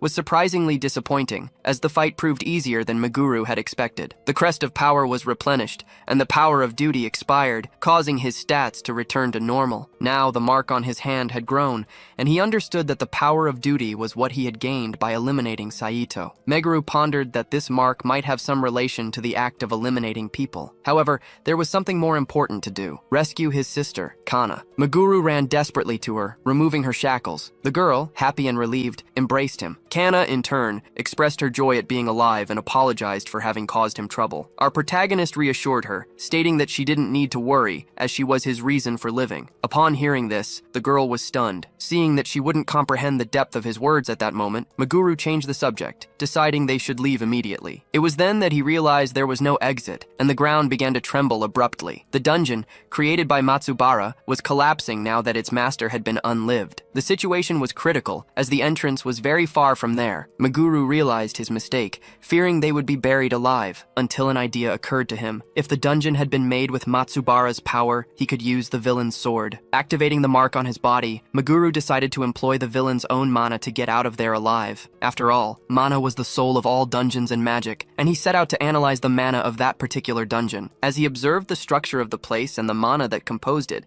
Meguru understood that only the dungeon master held complete control. However, since the sword he wielded belonged to Matsubara himself, he managed to sever the connection between the dungeon master and the environment. At that instant, Meguru cut the crystal that connected the mana to Matsubara's soul, opening an exit. He and his sister Kana began to run towards it as fast as possible. As soon as they managed to exit, Meguru realized they had narrowly escaped death. Kana, his sister, became desperate when he collapsed right after they got outside. Meguru woke up in the hospital for the second time in this world, noticing that the mana was gradually disappearing, just as it had before. Kana, his reincarnated sister, appeared and hugged him as soon as she realized he was awake, showing great happiness. Next, the protagonist received a visit from a nurse who wanted to perform a checkup. The young woman explained that he had suddenly collapsed and seemed to have had a very high fever, but was now in perfect health. Meguru thanked the doctors for their care, but was advised to spend the night in the hospital, and both agreed. He thought Kana must have struggled greatly to bring him there, considering his weight. The girl in turn said it was nothing much, and then decided to ask him some questions, inquiring what had happened between him and Matsubara for that whole fight to occur. Meguru didn't want to tell her the truth, but he felt he had no choice. He explained it was a long story, beginning to narrate about the hunters who challenged the sky dungeons. 8 S-rank hunters challenged a celestial dungeon. 6 of them emerged victorious and became S-level dungeon masters around the world. Later, they used their great power to conquer their respective continents. Kana knew Matsubara was one of them, and questioned what had happened to the 2 heroes who didn't return. The reincarnated girl had heard that the healer Kana of the past was eliminated protecting her comrades, but she didn't know much about the other hero, as few records of him remained in modern times. The hero stated that the person beside Kana was betrayed by their teammates,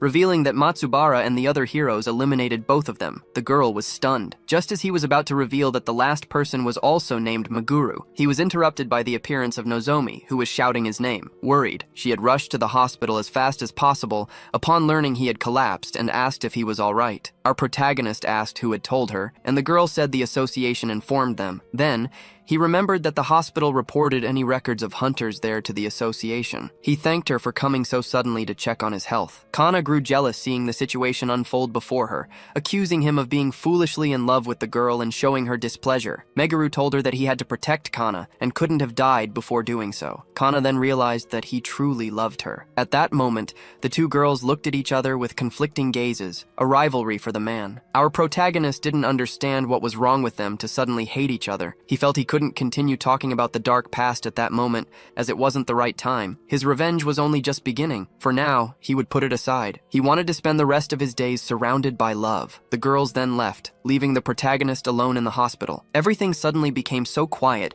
that he decided to watch TV for some noise. He noticed Matsubara was on television, giving an interview, and wondered how that was possible, since he had eliminated Matsubara. Inside a B-level dungeon, Meguru began to face several monsters. Alongside him were Nozomi and Kana, who helped him confront the giant wolves. Nozomi, with her enormous sword, managed to eliminate several creatures, assisting the protagonist. He thought this was perfect for returning to the natural balance of things. After their victory in this dungeon, they gained many attribute points. Nozomi had been quite uncertain since leaving the hospital, but her worries proved unfounded. Our hero still wondered how Matsubara was alive after being eliminated in the dungeon. He had shown all the tricks he had the day before and knew that things wouldn't be easier anymore. They decided to leave that B-level dungeon, where they were gaining experience. As soon as they exited, they went to the Shinjuku Hunter Association building. The secretary thanked them for their hard work, and the branch leader wanted to speak with Meguru. While they talked in China, Matsubara was seen alive and irritated about something, unable to believe he had been defeated. He looked at the mark on his body and thought that if he hadn't used it to separate his soul from his body, he would have died. At that moment, a man desperately entered his room, unable to believe he was alive. Matsubara, still irritated by his defeat, decided to let his guard down for now, as he had anticipated this possibility and saw no issue with it. He stated that it wouldn't be a problem, as he would now seek entertainment and observe his people. His secretary, however, suggested it would be more prudent to rest until the crystal regenerated. Even with his soul crystal shattered, Matsubara shouted, reiterating that it wouldn't be a problem. Matsubara then went out into the streets, observing the Chinese people in their daily activities. An excited little girl tried to speak with him. While the child was excited,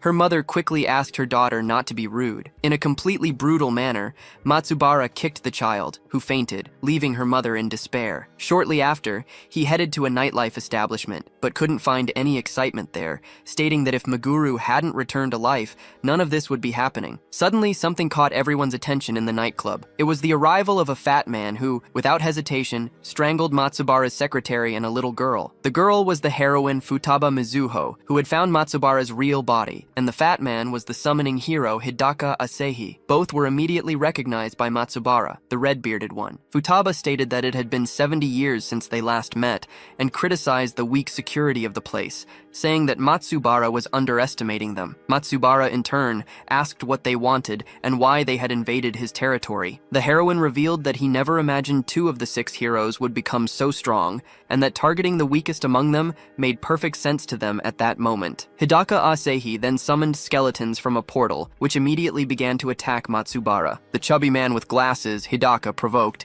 stating that Matsubara was exhausted and very careless over the past 70 years, while they, in that same period, had had grown and strengthened much more. He added that as long as the situation was changing, improvements were inevitable, and that Matsubara only needed to change in the correct way. After Hidaka's provocation, the skeletons immobilized the old hero. At the same time, Futaba Mizuho approached him from behind, touched his head, and said goodbye. When Matsubara turned, he saw a whirlwind of flames and was eliminated by the girl. Futaba was certain she could have eliminated him easily and alone. The chubby summoner, however, pondered that if Matsubara hadn't been so exhausted, he could indeed have turned the tables on Futaba had she been alone. Futaba asked if that was all the chubby hero needed. In response, Hidaka said he had everything he wanted as he began to absorb Matsubara's body. Hidaka stated that now was the time to save the rotten world, and Matsubara, the red-bearded one, transformed into one of his summons. Meanwhile, elsewhere, at the meeting with the head of the Hunters Association, the reincarnated Meguru asked what the chief wanted. The chief wished to speak about Meguru and his relationship with Matsubara, but made sure to state that he wasn't suspecting him. According to his investigation,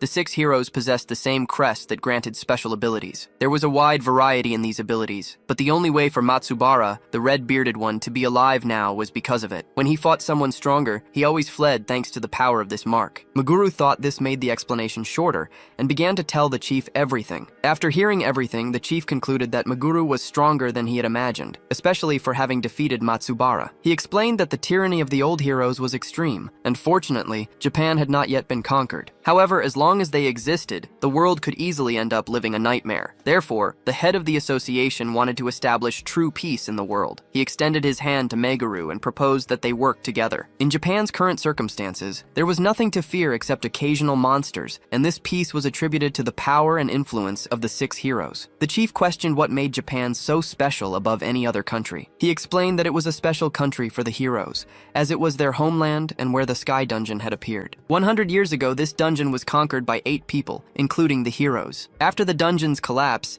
its hardened mana transformed into the crystals they currently knew. These hardened mana crystals spread throughout Japan, and apparently, the heroes were constantly searching for them. Meguru then remembered that Matsubara was indeed looking for one of these crystals. He questioned why, if they wanted them so badly, they hadn't collected them over the last century. The chief replied that the heroes' attributes as dungeon masters were getting in the way. This was the best hypothesis. After all, they had received immortality, eternal bodies, and great power. But if one were to think about it, this also implied that they had simultaneously received restrictions. The wavelength of mana emitted by the heroes in their dungeons was the same. They weren't just commanding dungeons, they had become part of them. Thinking about it, Meguru recalled Matsubara mentioning his soul being one with the location. Therefore, if the dungeons they commanded were destroyed, they would perish along with them. This possibility seemed real to Meguru, as the heroes bound to the dungeons wouldn't be able to move if the location wasn't in order. All the evidence pointed to this conclusion, although it was still just speculation. Observing the situation with the former hero, Meguru knew that more dungeons would emerge, and the association chief requested his help. Naturally, he would be rewarded, and the chief promised to give him anything he desired, be it money, status, or confidential information. Meguru then asked for permission to be the first to enter B rank or higher dungeons across the country. To achieve the strength he aimed for, he needed to clear as many locations as possible and collect their rewards. The association chief promptly agreed,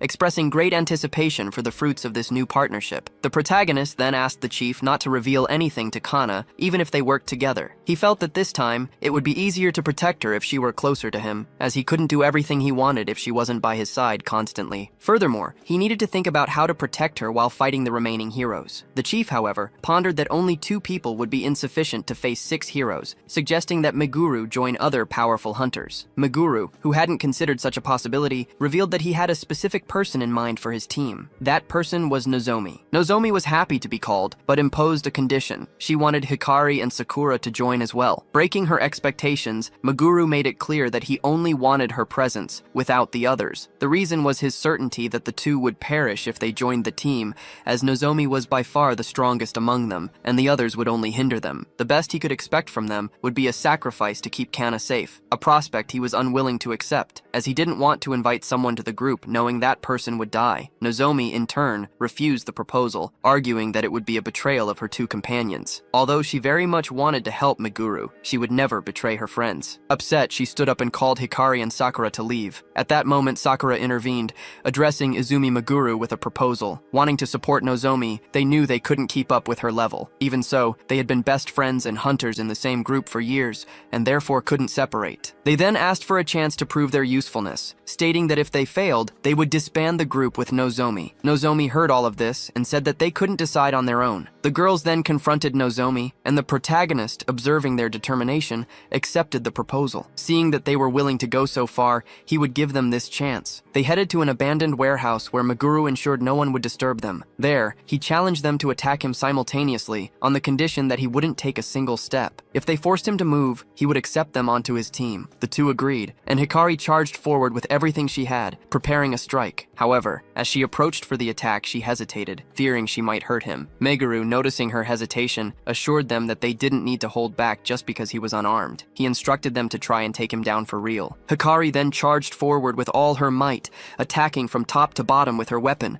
while Sakura at the same time attempted a surprise attack from behind. Meguru noted that they displayed excellent teamwork, a result of a long partnership. They attacked together again, unleashing ice magic and physical attacks with their weapons, until, with a swift movement, Meguru threw Hikari away and cast a spell on Sakura, who was shocked by the surprise. After throwing them aside and clearly defeating them, he asked if that was all they could do. The girls, however, faced him with renewed vigor and promptly got up to continue their assault. He noticed their unwavering determination as they charged forward with everything for another attack. However, they faced a giant mountain to climb, a barrier that couldn't be overcome alone. Quickly, he knocked them to the ground once more, remaining motionless in his original spot. Defeated, the two concluded that, in fact, they would only hinder the team by being weak. They apologized to Nozomi for not being able to keep up with her pace and, consequently, not being able to remain on the team. They knew they had no chance and that the challenge was, in fact, a way to say goodbye to Nozomi. Nozomi, emotional, thanked them and suggested they eat cake together when they were free. She expressed her wish that they would become strong and that one day they could work together again. Although their team might have disbanded at that moment, the three would always be best friends. In a tight embrace, they cried with emotion. Meguru, the protagonist, knew they were determined and recognized that they had endured for too long. They might not be strong enough now, but one day he was sure they would be. Suddenly, our hero received a mysterious call. Upon answering, he heard someone calling him desperately. The urgent message revealed that Hidaka and Futaba, two of the 6 heroes, were on their way to Japan. Upon hearing the news of the arrival of 2 of the 6 heroes, he was shocked and consumed by a deep hatred. 100 years prior,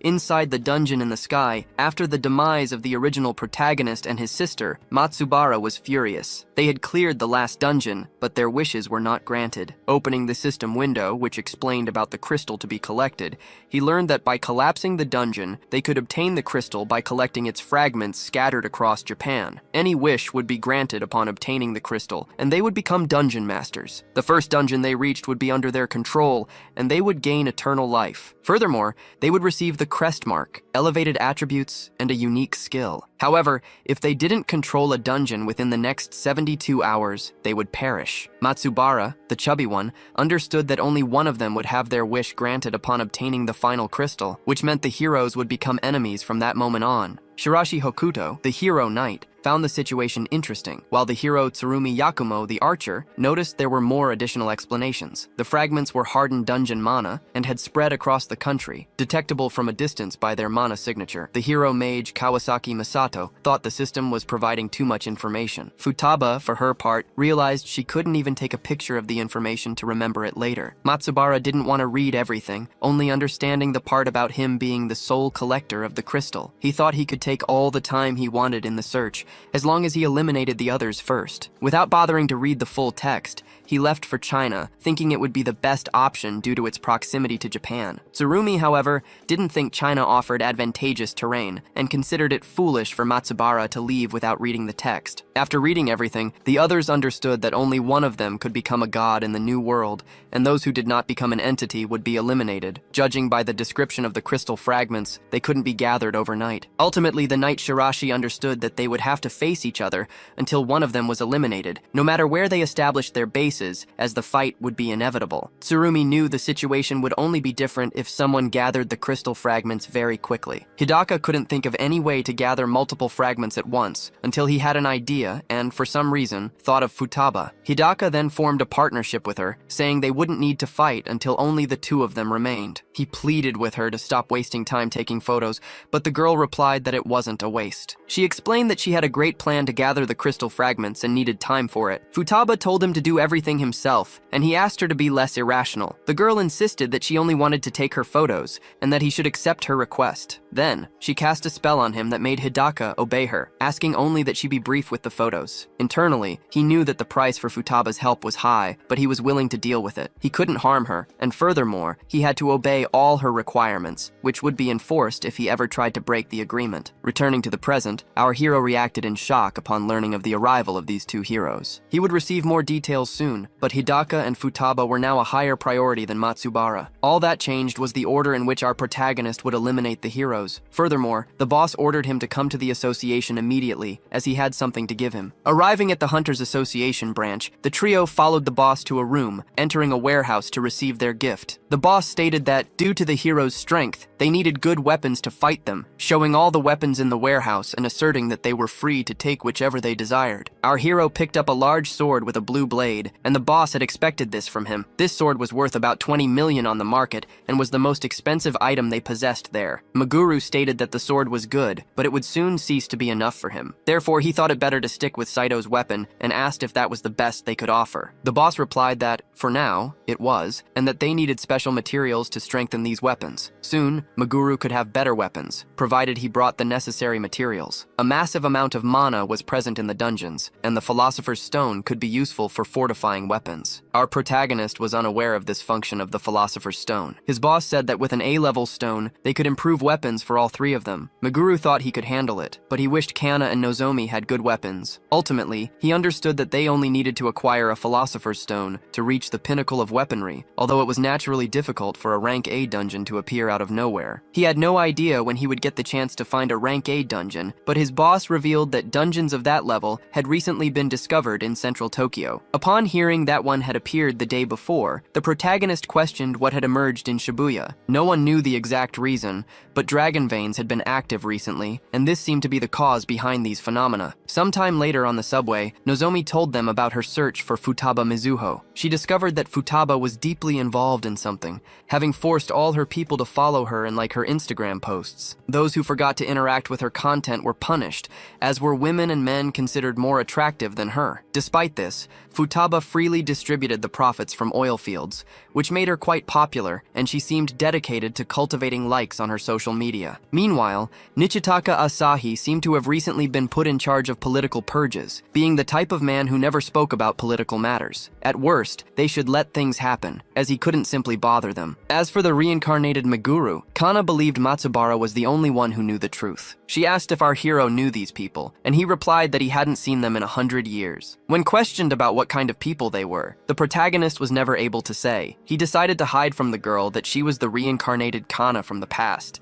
but then explained to Nozomi that he was a reincarnation of the hero Meguru from the past. A week before heading to the Sky Dungeon, they met with 6 heroes to learn how to fight together. The 2 arrived at the location and found the other 6 heroes who would be part of their team. Matsubara was polite upon meeting our hero, who reciprocated in kind. Together, they entered an A-rank dungeon and faced some monsters. Matsubara applauded Meguru's skills, highlighting how the unemployed class was very useful in combat. Futaba, in turn, noticed that besides being handsome, he was strong and thought of him as a potential boyfriend. At that moment, she went to speak with the protagonist asking if he was dating anyone. Our protagonist liked to avoid things that could cause him problems later, so he replied that he was seeing someone and ignored her. Upon seeing this scene, Futaba became very angry that he had treated her that way. Believing the woman he was seeing was Kana, she wondered what made her so special. Soon, she began to look at Kana with anger and jealousy, admitting that she was beautiful and stylish. The heroes were all fighting together to conquer the A-level dungeon until Futaba, on purpose,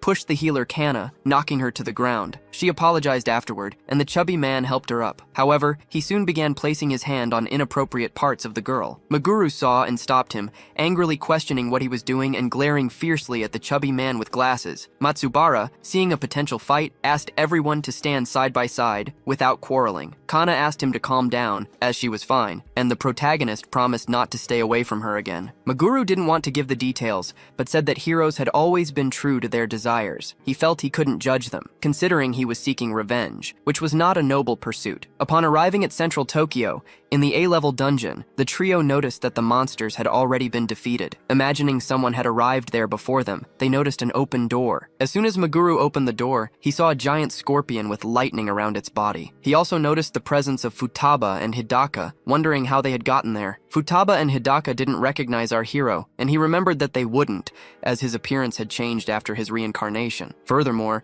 they didn't notice the presence of the two girls on his team. Meguru told the two girls to leave that place immediately, and they obeyed. He didn't know why the two heroes were there and already gripped his sword. He thought about attacking them by surprise, but calmed down, as it was still too early and he needed to get closer to them. He walked towards them and asked what they were doing there. The two asked if the boy was a hunter. After he replied that he wasn't yet, Futaba said they had already eliminated the giant scorpion boss. Meguru said ironically that they were very strong for having defeated the final boss of an A-level dungeon. He waited for the perfect moment and then suddenly launched a fireball at the two without any warning. Hidaka grabbed Futaba, pulling her out of the way to help her dodge the surprise attack that almost hit them. Enraged, the protagonist charged at them with his special sword. In response, Hidaka summoned several skeletons, which were defeated instantly by the reincarnated one. The chubby man told Futaba to calm down, as the man in front of them was not ordinary. Kana, disobeying her brother, called out his name in front of the two heroes. Immediately, the heroine recognized Akabane Kana from 100 years ago. She didn't understand what was happening until Hidaka realized they had called him Meguru. Hidaka, observing the way Meguru moved and used his sword and magic,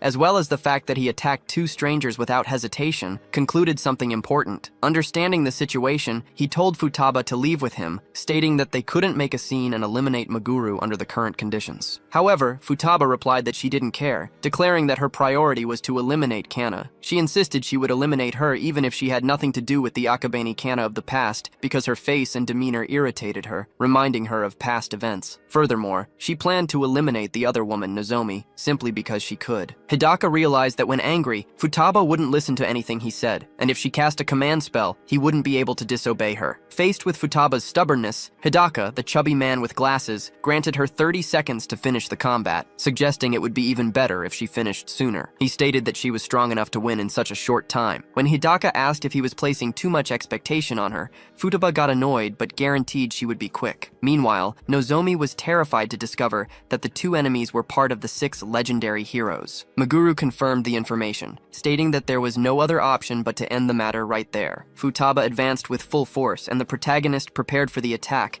thinking he would be the target. However, the heroine conjured a spell and aimed it at Kana. Meguru promptly stepped in front, receiving the attack and realizing he could barely defend against her blows. Meguru noticed that Futaba was aiming at Kana, but Nozomi, confident, stated that he could handle it. Next, Nozomi charged a very fast attack and lunged at the enemy with all her might. Futaba, seeing the blow up close, admitted that Nozomi was better than she thought. However, immediately afterward, she dodged and launched her counterattack, a powerful spell. Declaring that the girl was far below her level, Futaba hit Nozomi squarely, defeating her. She even boasted about being stronger and more beautiful, because she belonged to the first class of hunters. Now Futaba prepared to focus on Kana and Meguru, but she was interrupted by her colleague, Hidaka, who announced that the 30 seconds had already passed and that they would be leaving through a portal. Before leaving, Futaba warned that although she had let them leave alive that day, next time she promised to eliminate Kana. Meguru felt weak, frustrated that he hadn't even managed to touch Futaba, and seeing Nozomi unconscious. When Nozomi, still dazed, finally asked who those two were and why they knew Kana, finding it all very strange, Meguru saw no other option but to tell them the whole truth. He stated that he wasn't the only one to reincarnate into another body, revealing that Kana had also gone through the same experience. He explained that she and he were exact copies of the past heroes, Meguru and Kana, which was why the two heroes recognized them by name. Meguru regretted not being able to show a comparison, as the photos from 100 years ago had been lost, but he assured them there was no way he could mistake his younger sister in someone else's body. Now, Kana finally understood why Meguru had said he cared so much about her. Meguru reiterated that he cared deeply for her, as she was part of his precious family, and it was precisely because they had harmed Kana in the past that he would never forgive them, vowing to himself that he would eliminate all of them with his own hands. Nozomi and Kana were left speechless. A Upon arriving home, Kana remained thoughtful, understanding that she was the reason Izumi, Meguru, was so connected to the 6 heroes and wanted to eliminate them. Meguru, for his part, thought the shock had been too great for Kana. At that moment, their door knocked in the middle of the night. Meguru went to answer it, asking his sister to go to sleep in the meantime, and she obeyed. Opening the door, Meguru noticed Nozomi, who had come to their house to talk with Kana. Nozomi stated that she would borrow the girl for a bit, and the two left the house for a walk. Seeing that it was raining and already night, Meguru thought they could have stayed inside. Nozomi asked Kana if she was bothered by Meguru caring for her like a younger sister. Kana replied that it no longer bothered her, as she had understood the situation. For her, as long as they stayed together, their relationship didn't matter. What truly bothered her was Meguru's guilt and his obsession with revenge, which worried her deeply. She believed that if he weren't so obsessed with revenge, they could be living in peace. Furthermore, she felt she had ruined any chance of giving him a peaceful life, and she was certain that her previous self wouldn't have wanted him to seek revenge. Nozomi said she understood how Izumi, Meguru, felt, because if anyone from their group or her friends were to be struck down, and she couldn't do anything to protect them, she would feel terrible. She thought she would be lost in rage, obliterate the culprit, and become obsessed, no matter what anyone said. Kana then thought about how she would feel if Meguru were to die, and if she would react the same way. After agreeing with Nozomi, Kana concluded that Izumi had nothing else on his mind but her, and that even Kana's entry into the group must have been to ensure her well-being. Kana believes she wants Nozomi to sacrifice herself for her when the time comes, because alone, she wouldn't be able to fight at her full strength, risking death. After reflecting, Kana concluded that it was all right. She wanted to accept this possibility, as she understood the pain of losing a loved one. However, Kana wished to be useful to Meguru Izumi, no matter the form. Furthermore, she was certain that he would defeat the heroes and stated that Meguru needed her buffs and heals to fight effectively. This was a valid premise for any hunter team. It was common sense to do everything to protect the healer. Therefore, Kana decided not to mind Meguru protecting her, viewing it as mutual aid, and felt happy to be able to assist him. The next day, Kana and Nozomi discussed an urgent dungeon awaiting Meguru. Nozomi stated that they should leave immediately, and then questioned Kana about her wishes. Kana still harbored the desire to make him give up his revenge, but she knew he wouldn't change his mind. Faced with this, she pretended that everything was fine, and expressed her wish to accompany them on the mission. Upon arriving, they spotted a portal in the middle of the street, a location they considered inconvenient, as people couldn't access the shop located behind the portal. For this reason, the boss had requested that the dungeon be cleared on the same day. Meguru, the hero, wished to be quick and obtain the Philosopher's Stone mentioned by the branch manager. Thus, they entered the dungeon, and inside it seemed quite normal. They even thought it was easier than common dungeons, finding the final boss door very quickly and without any difficulties along the way. Meguru noticed that the dungeon's layout was excessively simple. Just as Nozomi advanced, Meguru spotted a trap and warned her. However, she ended up stepping on it, but thanks to her magical armor, the trap didn't harm her. Meguru noticed that it was only needles that were launched, which he found disappointing. Using his search ability, Meguru realized that the needles couldn't be seen with the naked eye, emerging from within the walls when certain points were crossed. Upon seeing the giant needles, Nozomi commented that no one would notice them the first time they were there. Meguru explained that A-level dungeons always had tricks, and this one was no exception. Suddenly, 2 pumpkin-like monsters appeared. Meguru created ice stakes and hurled them, eliminating the monsters with great ease. Nozomi understood that they would have to deal with monsters and traps simultaneously. Meguru stated that such weak enemies posed no threat, no matter their numbers, as long as they didn't use tricks. Then, he conjured a powerful fire spell and launched it against the monsters, defeating several at once. He asked Nozomi to attract as many monsters as possible, while Kana was to focus on healing her teammate. Nozomi, the pink-haired girl, grabbed her sword and declared that she would take care of Meguru's younger sister. She charged at the monsters with full force, while Kana, the blonde, cast healing spells. Nozomi did a good job attracting the monsters,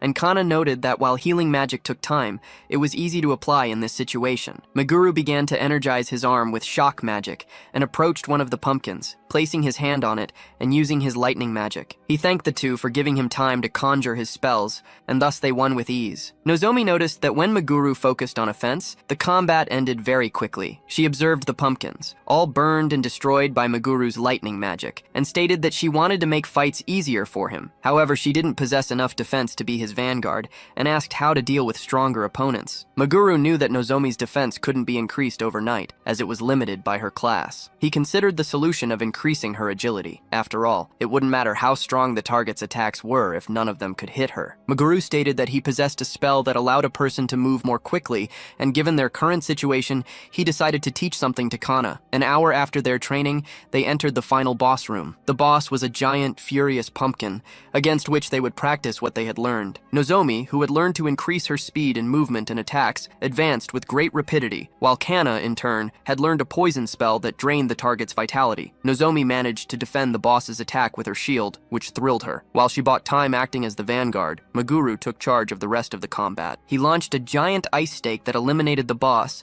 and congratulated Nozomi for her assistance. After defeating the creature, they finally acquired the Philosopher's Stone. In a scene transition, Futaba and Hidaka were seen at a theme park in Chiba Prefecture. Hidaka apologized for disrupting Futaba's fun day, but explained that the day of their plan was drawing near. Futaba, aware that Hidaka had planned everything alone, expressed a desire to review the details. He, in turn, explained the complexity of his plan, which involved crystals buried throughout Japan, requiring a complete scan of the country. However, he revealed that the newly acquired Philosopher's Stone could be the key to gathering all the crystals at once. The problem, Hidaka warned, was that this action would make them stand out, and the collection process would take a considerable amount of time. He feared that the interference of any powerful hunter in the country could destabilize the plan, leading to its failure. Futaba immediately understood that he was referring specifically to Meguru Izumi, and it was then that Hidaka revealed his strategy, to fake the hunter's death. Given the uncertainty of what was to come, both of them needed to be ready to fight at any moment. The girl reacted with a silly expression, while Hidaka, serious, reiterated that he was counting on her for the success of the endeavor. Meanwhile, at the Hunters Association warehouse, the branch chief was taking the most expensive sword they possessed. Meguru, the protagonist, understood that the stronger the base weapon, the greater the power it would gain. He knew it would be more advantageous to use that sword with its intrinsic bonuses than any other weapon he possessed. His branch chief also noticed that the two girls, Nozomi and Kana, had already chosen their respective weapons. Next, they changed locations, following the branch chief to the second underground floor of the association, where he explained that it was the Red Laboratory. There, they developed the equipment that manifested monsters for the promotional exam. A scientist then used the extremely strong blue sword and the Philosopher's Stone to fortify it. At the end of the process, Meguru observed that the weapon's appearance hadn't changed at all. However, he decided to test it, promising to go easy since they were in an enclosed space. He delivered a light downward slash, and the sword unleashed an incredibly potent mana trail. This startled the entire group, but left the branch chief excited. Meguru realized that the sword had become much stronger, and that technology had advanced enormously from one century to the next. He understood that the spells utilizing the Philosopher's Stone's energy contained a new discovery from only 5 years ago, meaning the heroes were still unaware of this innovation. The only way to increase his stats, Meguru thought, was by clearing the dungeons all at once. For that, he would need enough firepower to fight against those two ancient heroes. Fortunately, thanks to Nozomi's new shield, she could withstand damage more effectively, and Kana, with her new staff, would be able to significantly reduce spellcasting time. The branch chief expressed a desire to do more for our hero, but Meguru stated that it was already sufficient. Now, he wanted to test his soul as quickly as possible, and the branch chief promptly offered to prepare a rank B monster for him. While on a phone call stating he would return the call later, the branch chief asked Meguru, the reincarnated one, to remain calm upon hearing some rather heavy news. He revealed that monsters had started to emerge from Matsubara's dungeon in Shanghai. Immediately, Meguru understood that Matsubara had been eliminated, which was why the monsters were escaping his dungeon. Although he wanted to find out what had happened, the priority now was to eliminate the monsters. If the situation were left as it was, the swarm would spread throughout Japan as well, meaning Meguru had to conquer an S-rank dungeon as quickly as possible. The cause was secondary, but the biggest problem was the flood of monsters in the area. Meguru was willing to take down an S-rank dungeon right then, because since the dungeon master had been defeated, there was a high chance of his dungeon collapsing. The chief would very much like to borrow Meguru's strength, but he didn't want to force him. However, he didn't even need to. As our hero stated, he would go there to resolve the situation. After all, if they didn't go, no one else could solve it. It was a major problem, and if left unchecked, Japan would suffer damage, putting Kana's safety at risk. They took a private jet flight, and 3 hours later, they were over Shanghai. They were preparing to land when they noticed the runway was ruined, making landing impossible. Our protagonist unbuckled his seatbelt and said that location was fine, leading the others to think he would parachute down. However, he descended without a parachute, with Kana in his arms, and Nozomi jumped out as well. Then, they activated anti-gravity magic and landed gently without a harsh impact. Nozomi thought she was going to die, and Meguru apologized, explaining he hadn't had time to detail his plan. He noticed that the local hunters were quite weak and were having difficulty facing the beasts. Even in large numbers, they would be at a disadvantage, as the monsters were very strong coming from an S-rank dungeon. For now, he would clear everything himself, conjuring several spells at once. A rain of ice began to fall, fell, and the spikes pierced the monsters, eliminating them. The monsters began to disappear, just like dungeons do when they are cleared. More importantly, Meguru asked if the local hunters understood the situation. Even without knowing the reason, the hunters believed Matsubara was releasing the monsters on purpose, recalling that this had happened 20 years ago when the national uprising was suppressed. Our protagonist knew that the former red-bearded hero was doing something heinous. Despite everything, panic spread among the people, fueled by misinformation. Meguru, however, clarified that the current situation was distinct, as Matsubara had been eliminated. The hunters, incredulous at the news of his defeat, tried to question Izumi. She explained that, in reality, there were two sources of magic, one from the body and another from the dungeon, and she was only detecting one of them. This indicated that the dungeon master had disappeared, the location was collapsing, and consequently, the monsters were leaking out. The hunters, however, refused to believe until they could witness the truth with their own eyes. It was at that exact moment that Matsubara appeared, attempting to ambush Meguru. At the last second, the hero managed to draw his sword and defend against the giant hammer's blow. The red-bearded man, Matsubara, declared that the truth was he was alive, right there, in front of everyone. Seeing him attack, the girls were shocked by the fact that he was alive. They remembered that monsters were scattered because the dungeon master had disappeared. However, that didn't make sense since Matsubara was alive. Without hesitation, Meguru stated that he would deal with him first, and only then think about why all of this was happening. Immediately, Matsubara advanced with a blow from his giant hammer, but the hero dodged with agility. Provoking him, Meguru commented that he seemed less precise than before. The red-bearded man vehemently denied it. Meguru, for his part, knew that having fought him recently, it was impossible to have forgotten his movements. His own attributes had definitely improved since that day, and his weapon was much stronger. While Meguru was deep in thought, his enemy advanced again with the hammer, seeking to accelerate the fight. Meguru defended with his enhanced sword, surprising his enemy. Izumi, although not fully understanding the situation, stated that Matsubara seemed weaker compared to their previous confrontation. Meguru then declared that he would end the fight with the next hit and began to charge red magic in his hands. The enemy, for his part, said he had no other option but to use his special trick. Meguru, thinking he was just stalling with idle talk, retorted that it wouldn't work. He then unleashed his extremely potent fire magic, which exploded over Matsubara. At that exact moment, two identical clones of him appeared before him. Nozomi found it strange that there were 3 versions of Matsubara in the same place. Kana, in turn, feared she wouldn't be able to distinguish which was the original Matsubara. Our hero tried to understand when the enemy had acquired such an ability. Soon, the 2 clones began to replicate the same abilities Meguru was using. One of them advanced with powerful sword attacks, while the other charged fire magic. Meguru, however, noticed that although the technique was the same, the strength of the blows seemed weaker than before. Dealing with multiple opponents was, for him, a real headache. Suddenly, a fire attack came his way, and he realized he wouldn't be able to dodge in time. Therefore, he responded using the same magic, but with a much greater intensity, obliterating the enemies. Quickly, he recovered and assured his team that he was fine, without a scratch. At the same time, the clones also remained alive and unharmed. At that instant, Meguru noticed that the marks on the clones' hands were different. The patterns of the emblems on the clones had changed. All these inconsistencies led him to assume that the Matsubara in front of him was fake, and suddenly, everything made sense. He recalled that Hidaka Asahi possessed the ability to summon creatures at will. Hidaka was summoning mimics that took human forms. Therefore, after eliminating the real Matsubara, Hidaka had created a clone of him. The emblem of power that allowed copying appearances and techniques was what was visible on the clone's hands. However, Meguru knew that Hidaka couldn't copy a person's current attributes. At that moment, Meguru bit his finger, allowing his vital fluids to flow over the mark of power. A heavy energy began to emanate from him,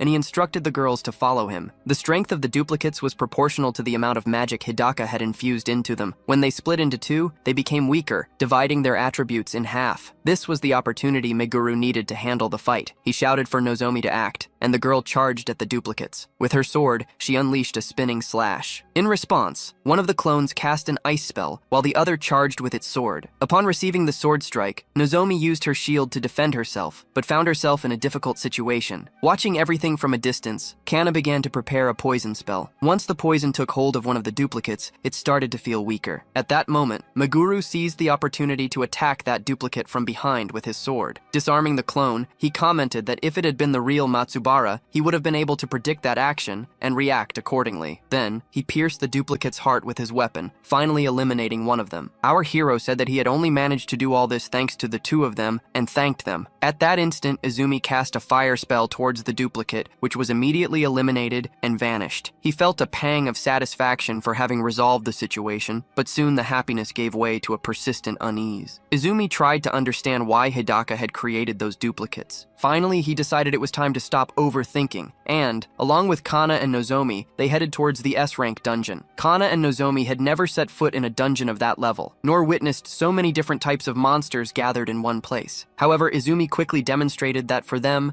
those creatures posed no great threat, defeating them with remarkable ease. Although the girls initially thought that only he possessed such a level of strength, they soon realized that they too could keep pace and deal with the beasts. The creatures present there were as strong and resilient as those they had faced outside, but thanks to their new weapons and the high performance demanded of their users, the group was able to overcome them. The mere fact that they were fighting there side by side was proof that they had become much stronger, and Kana and Nozomi felt a wave of contentment. Kana, however, felt a little left behind, but Izumi promptly reassured her, stating that she too had greatly raised her level and was equally strong. Finally, the group opened the door to the final boss, encountering an imposing demon covered in robust armor. Without hesitation, Nozomi advanced quickly, unleashing a leap and a powerful sword attack. The demon, however, counterattacked fiercely, forcing the girl to interrupt her strike and dodge backward. Nozomi realized she had captured the attention of the creature, which resembled a giant gargoyle, and Izumi seized the opportunity to cast his ice spell, seeking to aid his companion. However, to everyone's surprise, the creature didn't even flinch when the ice projectiles hit it. Izumi then used the attack as a distraction and began to run towards the gargoyle. He took advantage of the monster's blind spot on its back to unleash a powerful spell, a brutal purple energy, which exploded the creature, eliminating it instantly and ending the combat. Relieved, the three celebrated their victory, but Izumi soon warned that the real challenge was just beginning. They came across another portal, and Izumi instructed the girls to stay sharp. Kana and Nozomi had believed that the recently defeated demon would be the final boss, but the amount of magic emanating from the dungeon clearly indicated that this could not be the final room. After all, it was an S-rank dungeon, and there would certainly be many more rooms to explore. Entering the new portal, they arrived in a different room, where a spiral staircase ascended. Passing through a door, they were warned that once they proceeded, they would not be able to return until everything was cleared. Aware of this and determined, the group advanced, climbing the spiral stairs until they reached another door on the second floor, illuminated by torches with a strange purple light. Apparently the room was empty of monsters, and Izumi walked to the center. The exact moment he arrived, gargoyles began to fly around them, appearing out of nowhere. Izumi observed that if they fought in the same way as before, dealing with those new monsters would not be difficult. The combat began, and the group knew that as long as they stayed together, they would overcome any challenge. Nozomi advanced with her weapon, delivering a precise cut to one of the monsters and defending it from attacks. While she took charge of drawing attention, Izumi unleashed his brutal purple magic, gradually reducing the number of gargoyles, eliminating them one by one. Izumi, the reincarnated one, noticed that the monsters were acting with more caution towards him after his last attack. He realized he wasn't alone. While the gargoyles were preoccupied with him, Nozomi attacked from behind. Receiving blows from the front and back, the creatures began to falter. Although their individual attributes were not low, the lack of coordination in their attacks was evident. Izumi wondered if that was Matsubara's limit, the dungeon's creator, or just his preference. However, it didn't matter, because for them, those creatures no longer posed a real threat. Izumi then unleashed his ice rain magic, eliminating several gargoyles at once. Kana, impressed, commented that from then on they should always battle in that manner. Izumi agreed, emphasizing that as long as they didn't let their guard down and remained precise, they would have no problems. Thus, the group continued their journey, conquering the dungeon floor by floor. On the third floor, they faced a fierce werewolf. On the fourth, a giant ogre. They overcame each challenge until, on the fifth floor, they encountered the final level of Matsubara's S-rank dungeon. There, a terrifying sight awaited them, a gigantic and fearsome dragon, reminiscent of the final boss of the Sky Dungeon. Izumi warned the two girls that this would be a much more difficult opponent, but after all they had overcome, he stated with conviction that there was no enemy they couldn't defeat together. He then prepared for combat, gripping his sword firmly and facing the dragon head-on. From the moment they entered that room, turning back was no longer an option. Even if the enemy was extremely strong,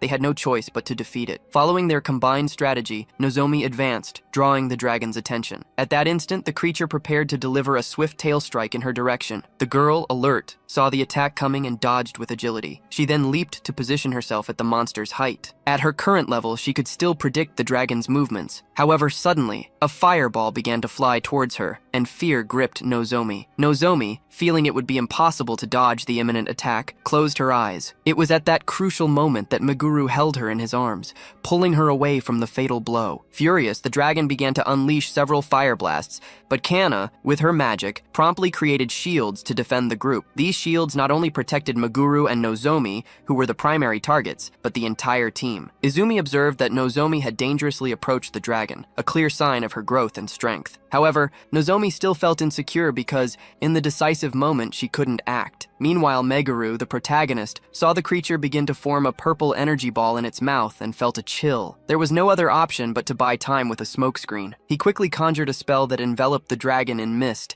disorienting it and preventing it from seeing. He then used his search ability to visualize the environment, even through the dense smoke. Kana, his sister, was frightened by not being able to see anything, and Meguru held her in his lap, reassuring her, as he could see perfectly. In that short interval, the dragon proved to be more intelligent than it seemed. Assessing the combat abilities of the three and focusing on Kana, the same strategy wouldn't work again. Therefore, Meguru decided that Nozomi would switch positions, while Kana, the pink-haired girl and the group's healer, should protect herself and maintain her defensive stance. Placing a hand on her shoulder, he affirmed that she was perfectly capable of fulfilling this task, as he knew that in her current state, Kana was strong enough to protect herself. If Kana trusted herself, he could fully commit to the combat. Determined, the pink-haired girl firmly gripped her shield and assured the hero that she would protect herself. From that moment on, the battle would become an individual confrontation. Meguru brandished his sword to face the dragon, which, without wasting time, began to conjure fire magic and unleashed its fiery breath. Izumi Meguru dodged by running, and as he did so, he thought of Nozomi, who had become incredibly strong recently. He had felt uneasy always being the one to protect Kana, but now he trusted Nozomi with that task, and this reassured him, allowing him to focus solely on the final boss and have a greater chance of victory. The dragon took flight, launching several attacks and stalactites that the protagonist defended with his sword. For now, the only thing Meguru could do was cast a spell at the dragon's back, hitting it squarely. However, the creature remained unscratched, proving to be extremely resistant. Normal attacks didn't cause much damage, but Meguru knew that no matter how resistant a monster was, there would always be weak points. Observing the creature's joints, he noticed they were flexible and soft. All he needed to do was apply pressure there. Meguru ran, trying to attack the joints, but the aggressive monster wouldn't let him get close. The moment the dragon attacked, he seized the opportunity to position himself underneath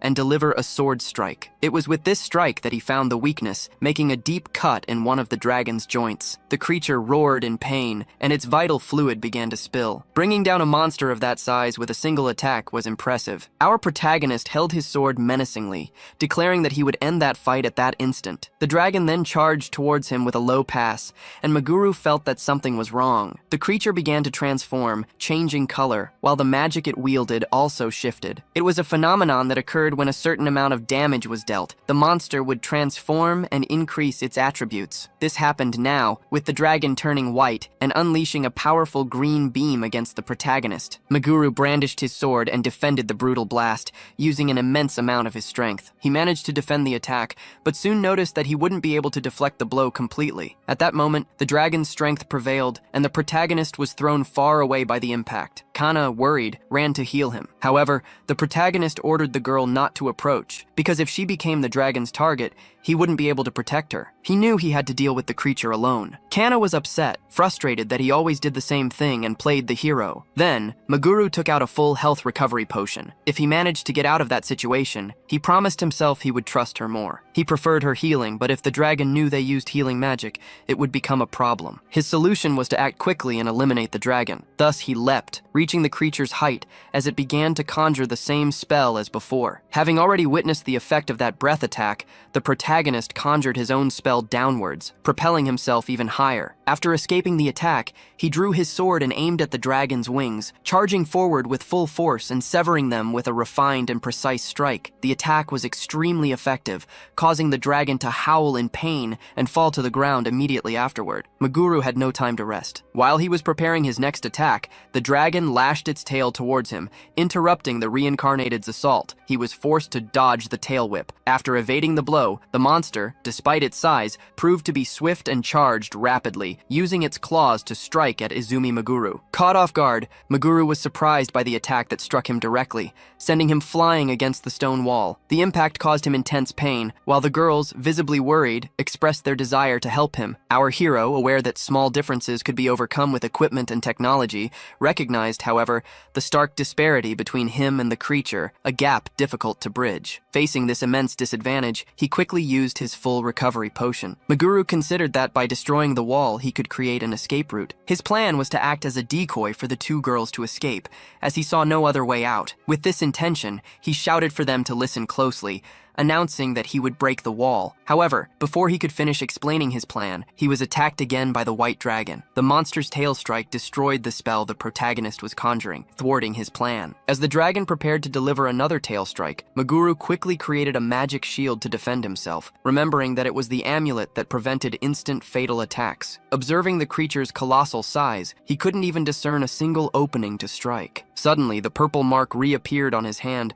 exactly as it had before. The system then asked if he wished to activate the Crest of Duty and acquire extreme power. Meguru knew that if he accepted, he would gain immense power and be able to defeat the monster. However, he also knew that if he failed to eliminate a target within 300 seconds, he would perish. Seeing the dragon roar terrifyingly, Meguru felt pressured, unsure of what to do. Without hesitation, his answer to the question was no. He understood that even sacrificing himself to defeat the dragon wouldn't guarantee Kana's safety forever. Therefore, he decided he would let the girls escape and then flee with them. Even if he was the bait, Meguru had no intention of being eliminated. He began to conjure a new spell, freezing several specific points on the dragon, including its enormous paw. Just as he was gaining confidence, believing he would win, the monster destroyed the ice. It was then that a different mark, with wings, appeared on his hand. This was the Crest of Hope, which could only be used for 30 seconds. Meguru realized there was no risk, and that it was different from the Crest of Duty, so he decided to use it. His attributes increased by 500 points, and he felt power surging within him. He knew 30 seconds was a short time, but he believed it would be enough. He advanced towards the dragon, which tried to strike with its claws. Instantly, the protagonist dodged,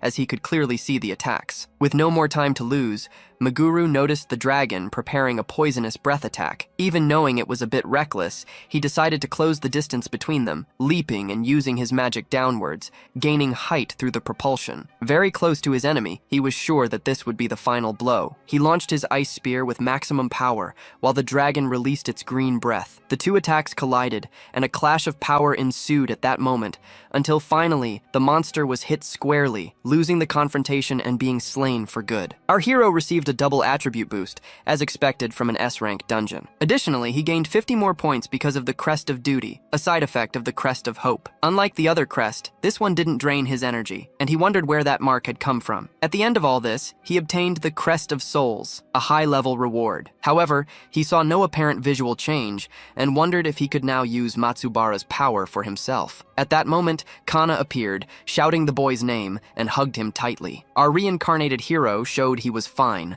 alleviating his younger sister's concern, who noticed how much stronger her brother had suddenly become. Nozomi asked if the enemy lowering its guard was part of the strategy. Meguru replied that it wasn't, that he had just felt a sudden surge of power he didn't quite understand. He promised to tell her what he had understood later, but first, he wanted to leave the place immediately. Even without fully understanding what had happened, he was happy they had cleared the entire dungeon. While Meguru contacted the head of the Hunter's branch, we are transported to something that happened 8 hours earlier. Futaba and Hidaka Hidaka watched the hunters landing by plane and commented that the time had come. Somewhere in the central district, several skeletons rattled against the fences, attracting a guard's attention. Futaba, who controlled the skeletons, tricked the man and cast a spell on him, eliminating him. She knocked him down because he had touched her with his dirty hands. At that moment, the girl said that the real fun would begin and looked maliciously. If they reached the evacuation camp, they would be able to communicate. Nozomi suggested they head towards the airport, though Meguru found the distance excessive. Despite the objection, the group proceeded to the evacuation camp, where they encountered countless injured people. Kana expressed her horror at the sight, while Izumi remarked that the scars left by the monsters were indeed irreparable. Kana, his younger sister, realized he was speaking from personal experience. Upon entering one of the tents, Meguru questioned a group of hunters about the extent of the damage. They explained that the situation was dire, with many injured, and the lack of sufficient healers left them unsure how to proceed. Izumi, despite his desire to help,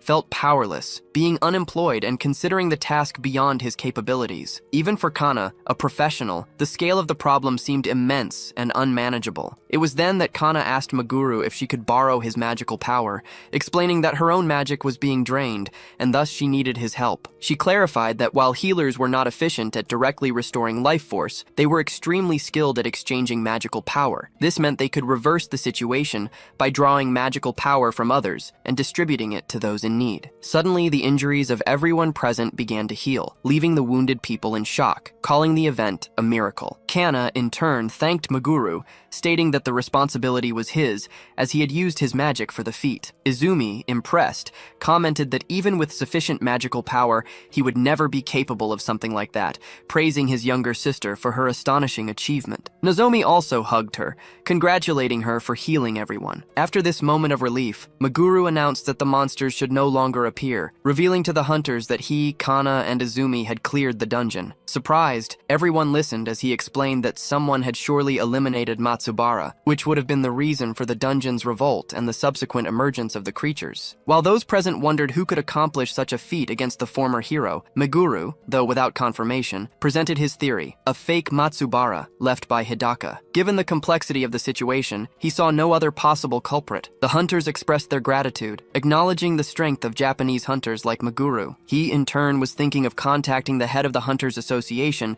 to report the situation when he was caught by surprise by two voice messages. Upon listening to them, the first revealed the chief shouting that something extremely serious had happened. The second message informed that Futaba and Hidaka had appeared in the central district with a strategy, and subsequently, thousands of S-rank dungeons had emerged throughout Tokyo. The chief then apologized for demanding that Izumi and Meguru return home, even though they were exhausted. The message revealed that 7 hours earlier, Hidaka and Futaba had arrived in the district for the first part of their plan, initiating Hidaka's final scheme. He mentioned the fragmented magic crystals that had scattered across Japan, and how, because of this, there was no other option but to search for and collect them one by one. However, Hidaka claimed to be different from other heroes. Having summoned his beasts, he used them to carry magic stones across Japan. His strategy was clear. By using the immense amount of mana contained within these stones to bring them to the surface, the fragments would naturally gather around the remnants of the Sky Dungeon. Ambitious, Hidaka knew that he only needed to wait for the magic crystal fragments to be his. Impressed, Futaba took photos of the magic crystals. An hour later, she asked how long it would take for the plan to materialize, and Hidaka estimated about 6 hours. Annoyed, Futaba decided to return to the hotel, instructing him to notify her if anything happened,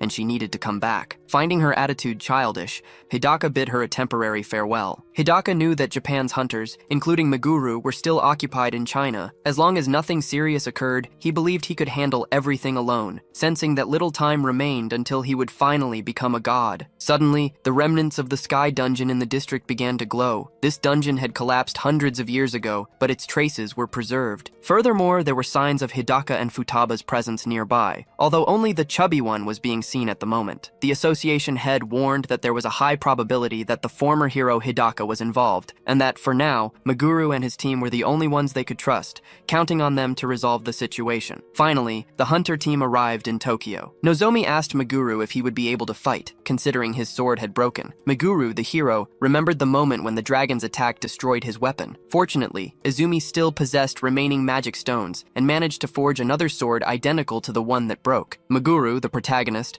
took his new sword, and together they activated anti-gravity to fly over the location. It was at that instant that Meguru, the reincarnated one, met Hidaka after a long time. Hidaka, the former hero, was caught by surprise by Maguru's sudden arrival. The speed with which the protagonist appeared there left him perplexed. By the way Hidaka expressed himself, Maguru realized that he was behind Matsubara's demise. However, Hidaka, convinced of his victory, believed that he had already triumphed and that Maguru could no longer do anything to stop him. Understanding the situation, Maguru knew that he needed to eliminate Hidaka to thwart his plans. Without hesitation, Maguru activated the mark on his hand, leaving the enemy in immediate shock. At that instant, several clones of Maguru appeared, accompanied by duplicates of Matsubara. Hidaka, now desperate, realized that he only needed a little more time for his plan to materialize. Noticing his adversary's panic, Maguru called the two girls, Nozomi and Kana, to end the fight as quickly as possible. The three armed themselves with their swords, and the mark on Maguru's hand activated as he prepared to use his magic and create a unique aura. Maguru ran towards the enemy with Kana casting a spell and Nozomi by his side. The strength of the copies depended directly on the amount of magic Hidaka infused into them. Although at first glance, having more clones seemed like an advantage, the division of magic among the 5 bodies made them individually weaker. Nozomi threw her axe towards one of the clones who skillfully caught the weapon and returned the blow. The clone delivered an axe strike that almost hit the girl, but she managed to dodge. However, he followed up with a new attack, which Nozomi defended with her shield, then used it to hurl the clone away. As the clone tried to seize the opportunity for another attack, Maguru appeared and knocked him to the ground. As the clones began to be defeated, Hidaka's desperation grew. Only 2 clones remained, and one of them wielded an exceptionally large shield. One of the girls, probably Nozomi, advanced against him, launching an attack with her weapon, which was blocked by the massive shield. The clone smiled and used its own shield to strike the girl, throwing her far away. Next, she received a punch that threw her even further, leaving her wounded. The girl realized that the clones were stronger in Japan than they had been in China, and wondered what was happening as she saw the 5 clones standing again, more powerful than before. One of the clones cast a fire spell at Maguru, who dodged it with ease. Maguru, noticing the strength of the spells they could use, wondered why they weren't attacking with their full power. He then decided to employ extremely powerful techniques to end the fight once and for all. He cast a spell of thorns that emerged from the ground, and the shield-wielding clone defended against the attack. Maguru took advantage of the defense to rush in, attacking from below where the target had no line of sight. His attack resulted in a small cut on the clone's arm, whose skin was surprisingly tough. Maguru questioned why the clone had gone on the offensive, even with such effective defense, when it could have simply ignored his blows and brandished its swords to attack him directly. Pondering possible reasons, he formulated a few hypotheses. To confirm his theories, Maguru decided to test something and drew his sword. While the 2 girls took out their cell phones, he conjured a spell close to the ground. This magic resulted in a large ice barrier that separated the clones, and the trio advanced against them. Maguru charged at 2 clones, delivering a sword cut that knocked them down, causing significant damage. When one of them attacked him with a flimsy sword, Maguru defended the blow and broke the weapon in half, throwing the clone far away with great force. The other clone attempted a punch, but Maguru responded with a spell, an enormous ice stake that pierced the Maguru replica through the middle. The message he had sent to the girls was about dividing the enemies with a blocking spell, and with Kana's support magic, he could advance against the enemies while Nozomi used the shield. The 2 girls fought much more synchronously against 2 duplicates. Kana canceled one of the clone's magic, holding its fingers and nullifying the spell. At that moment, Nozomi took advantage of the opening to attack with her sword, eliminating the enemies. With Maguru's plan, they managed to defeat the toughest clones. It seemed the fakes didn't possess balanced attributes. One had good attack but was fragile, while the one using powerful magic was weak in other areas. Instead of being balanced, they excelled in specific areas. Maguru's strategy was simple: expose weaknesses and focus where there was deficiency. He believed he had fully discovered how these clones worked and stated that cheap tricks wouldn't work against him, and that Hidaka had underestimated the trio. Meanwhile, Hidaka sought to gain 5 more minutes. He considered his plan impeccable, but foreseeing that it wouldn't work entirely, he had already taken extra precautions. Considering the situation a test, Maguru now knew the enemy's attributes exactly. Making the clones disappear, Hidaka stated that Maguru's chance of winning was 0%. Our hero, Maguru, replied that they would see about that now, during the combat. Using the crest of false abilities, which also allowed him to use copy power on himself, Hidaka took the crystal in his hands, and through it, created several clones of himself. Maguru, finding the action ridiculous, as he had already expected this, and believed the outcome would be the same as before, conjured several fireballs and hurled them towards the bulky clones. Amidst the smoke, the remaining clones used the crystal and summoned an enormous monster. The counterattack materialized in the form of a terrifying centipede that advanced on the protagonist, delivering an extremely fast and powerful tail attack that caught him by surprise. Furthermore, numerous skeletons began to be summoned from portals, leaving Maguru fearful as he thought he wouldn't be able to dodge. The multitude of skeletons fell upon him, forming a pile and crushing him. However, our hero abruptly stood up, throwing the undead away. Hidaka, in turn, commented that many movements had been wasted. He stated that he didn't need excessively high defense or heavy attacks, because as long as he possessed balance, he would win. Maguru noticed that Hidaka only defended the points where the attacks would land. This presented a problem, as Hidaka was using the Philosopher's Stone's mana to summon his copies. If he could use this without limits, the longer the fight dragged on, the worse it would be for the trio. A skeleton attacked Maguru, who responded with counterattacks. Seeing that he had no chance of defeating so many monsters, he decided to play his trump card, asking Hidaka if he had ever heard of the real copy and the Crest of Souls. This was the new crest Maguru had obtained after clearing Matsubara's dungeon, and he naturally understood how to use it, causing a red mark to appear on his hand. All he needed was a Philosopher's Stone, the same one Matsubara used to duplicate Japan. Unlike Hidaka, Maguru couldn't create duplicates of other people. However, in this situation, his version was more advantageous for battle, and he began to activate the mark. Rushing towards the enemy and using Matsubara's ability, which he acquired after finishing the dungeon, Maguru surprised Hidaka, who was shocked, as he had heard nothing about this technique and didn't expect to see a clone of Maguru. The first Maguru cast a powerful purple magic, while the second attacked the centipede with his sword. With this coordinated movement, they caused significant damage to the giant centipede. The girls found what Maguru was doing incredible and wondered which of them was the real Izumi, thinking the true one was the one holding the sword who had just jumped in front of them. Maguru explained that Hidaka's crest was part of the magical summoning lineage, but that both Magurus were real, only the nature of their abilities was different. In other words, to better explain its meaning, Maguru said he had simply split himself in two. At that moment, both of them invoked a very powerful lightning magic and charged at the enemy. If there were two versions of himself, it was like having twice the strength. They saw this in practice when one of them launched a powerful lightning bolt at the centipede, destroying it with the spell. Even Hidaka was hit and sent flying, and our protagonist moved behind him at that moment. Beginning to use his specialized stats, Maguru delivered a cut through the middle of Hidaka, defeating the former hero's copy and leaving only the true one, who was now afraid. A precise and specialized attack was dangerous, but Maguru wanted to overcome it with a powerful ability. Thus, he exposed the enemy's weakness, and it was at that moment that Maguru managed to tear off Hidaka's arm. Maguru said the victory was much easier than he had imagined, leaving Hidaka in complete despair upon realizing he was missing an arm. Pointing his sword at the man, he demanded that he reveal Futaba's location. Suddenly, Maguru began to feel an overloaded mana source. It was then that the process of Hidaka's mana crystal was completed. He began to laugh and declared that he had won that battle. He tried to crawl towards his mana crystal, but the protagonist did not allow it. Maguru finished off the villain by stabbing him in the back, leaving the girls stunned by the scene. After finishing Hidaka, Maguru went to the mana crystal and took it in his hands. He saw the system ask if he wanted to use the mana crystal to acquire divinity. Our protagonist didn't understand the meaning of acquiring divinity, and the villain called out to him, asking him to give him the crystal. Maguru was surprised that he was still alive. Hidaka said that the object was useless in Maguru's hand and that he should give it to him. Maguru replied that, meaningful or not, he would be the one to make the decision. Therefore, he asked what the item did and why Hidaka wanted to possess it so badly, stating that, depending on his answer, he would make his decision and consider the enemy's request. Gravely wounded and struggling to speak, Hidaka revealed that the crystal would transform him into a god. Without accepting further arguments,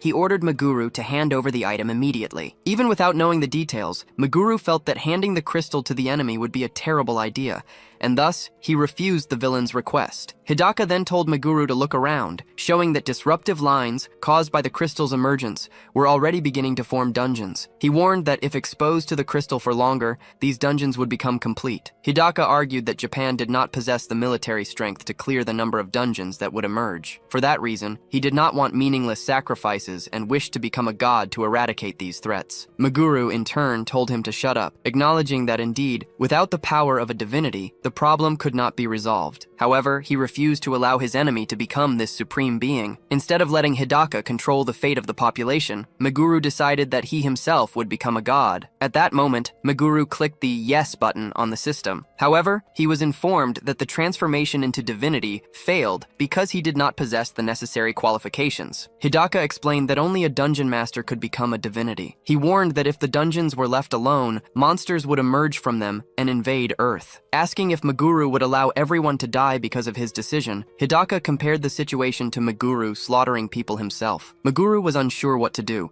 as he didn't want to hand the crystal to Hidaka. However, he realized there was no other way to stop the situation without doing so. Completely stuck, he saw Hidaka waiting for him to hand over the crystal. After all, there seemed to be no other way out. At that instant, a portal appeared behind Kana, and skeletons tried to grab her foot. Hidaka insisted that Meguru make a quick decision if he didn't want the girl to get hurt. However, before Meguru could act, Hidaka received a precise sword attack to his head and was eliminated. Our hero, Meguru, declared that harming Kana was an unforgivable crime for him. Filled with hatred, he eliminated Hidaka with his sword. Now that he had eliminated the former dungeon hero, Meguru wondered what to do. He considered handing the mana crystal to another master to become a divinity. He thought of Futaba, but after further reflection, he discarded the idea, knowing she was problematic. Kana suggested that the three of them think together about a solution to the problem. The moment Meguru handed the mana crystal to his sister, the item resonated and glowed in her hands. Kana then stated that she was capable of doing something with that magical item,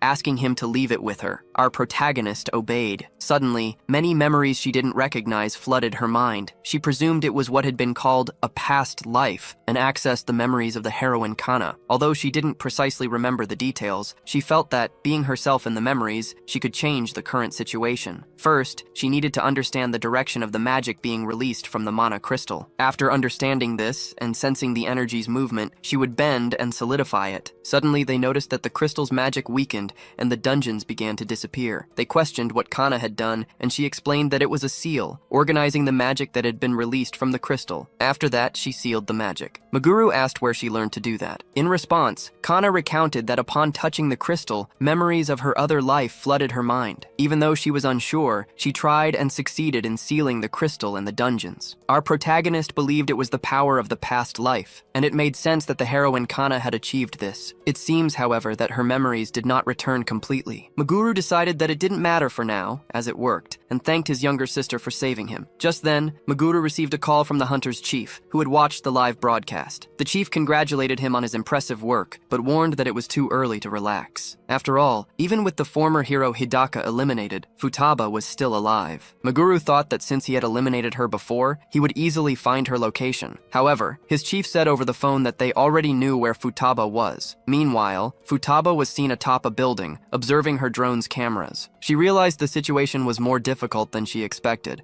as she hadn't known the trio was so strong. Frustrated by her friend's elimination, she knew she would be the next target. Aware that she needed to get out of there as quickly as possible, she started to run. Fleeing rapidly, she encountered police tape sealing off her location. Just as she tried to leave the area, a fireball appeared, heading straight for her. Izumi asked if she had allowed Futaba to escape, and Futaba realized she was in the worst-case scenario. She noticed that Meguru was alone, and his friends hadn't arrived yet. She figured he was just buying time until his allies arrived. To her surprise, Meguru declared that he intended to eliminate her right then and there. Futaba, with a mocking smile, questioned Meguru if he truly believed he could face her alone, asserting that his strength wouldn't be enough for victory. In response, the irritated villainess commanded them not to underestimate her, immediately unleashing a barrage of spells. Our hero, however, demonstrated great dexterity, dodging all the attacks and emerging unscathed. Spotting an elderly woman on the street, Futaba, without hesitation, began to direct her spells at the innocent person. Thanks to his instincts, Meguru acted quickly, protecting the elderly woman by turning his back to the attacks. The spells hit and exploded against his back as he embraced her to save her. Futaba laughed, mocking Meguru and saying that it had been disappointing. As he fell to the ground, she declared the outcome anticlimactic, and Meguru noticed the villainess's good mood. To Futaba's surprise, Meguru was standing behind her, revealing that the fallen body was merely a clone. The real Meguru, he asserted, was the one standing there now. Using the Crest of Souls, he had summoned a version of himself to deceive her and buy time. The villainess became extremely irritated, as no one had informed her that he possessed such an ability to create copies. Our hero, under no obligation to give her explanations, charged at Futaba. Meguru advanced at high speed toward the villainess, who responded by creating spells to counter his own. He conjured several fireballs, which Futaba defended with magical shields. Next, he drew his sword and delivered multiple slashes that came very close to hitting her. However, the enemy dodged all the blows with great dexterity. Even so, Meguru noticed that by evading so many attacks, she was visibly tired.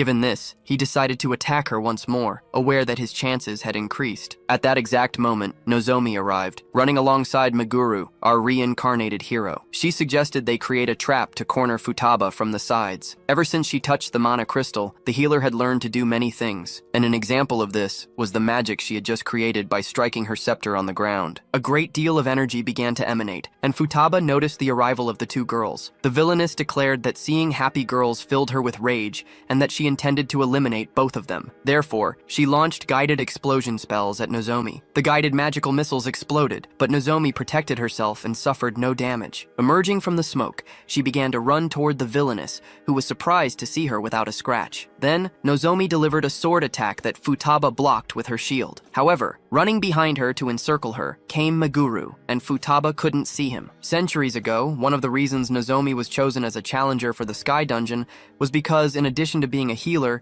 she was an excellent high-level defender. Therefore, Nozomi could continue advancing without problems and without worry. Because at that instant, Nozomi emerged from behind her and delivered a cut to her arm, hitting her squarely. Following that, Meguru delivered a magic-imbued punch to Futaba's back. The villain suffered significant damage and was thrown a great distance due to his brutal strength. However, Futaba was still alive, and Nozomi and Meguru once again surrounded her. She began to grow desperate, knowing that if the fight continued this way, she would surely die. Even though she hated using it, as it wasn't her style, she realized it was no time to be particular. So, she activated the mark on her hand, and the protagonist and his ally decided to end the fight at that moment. After activating the mark, black wings sprouted from the villain's back, and she evaded Nozomi's attack. With astonishing speed, the enemy vanished and reappeared atop the traffic light. She then transformed into a powerful creature with black eyes and fangs, in addition to the wings. Futaba was enraged at having to use this ability that made her look hideous. Suddenly, she took flight, and hovering above them, conjured her magic missile spell, which flew towards the two and was blocked by Izumi Meguru's sword. Without giving them time to react, the transformed Futaba charged at them with intense hatred,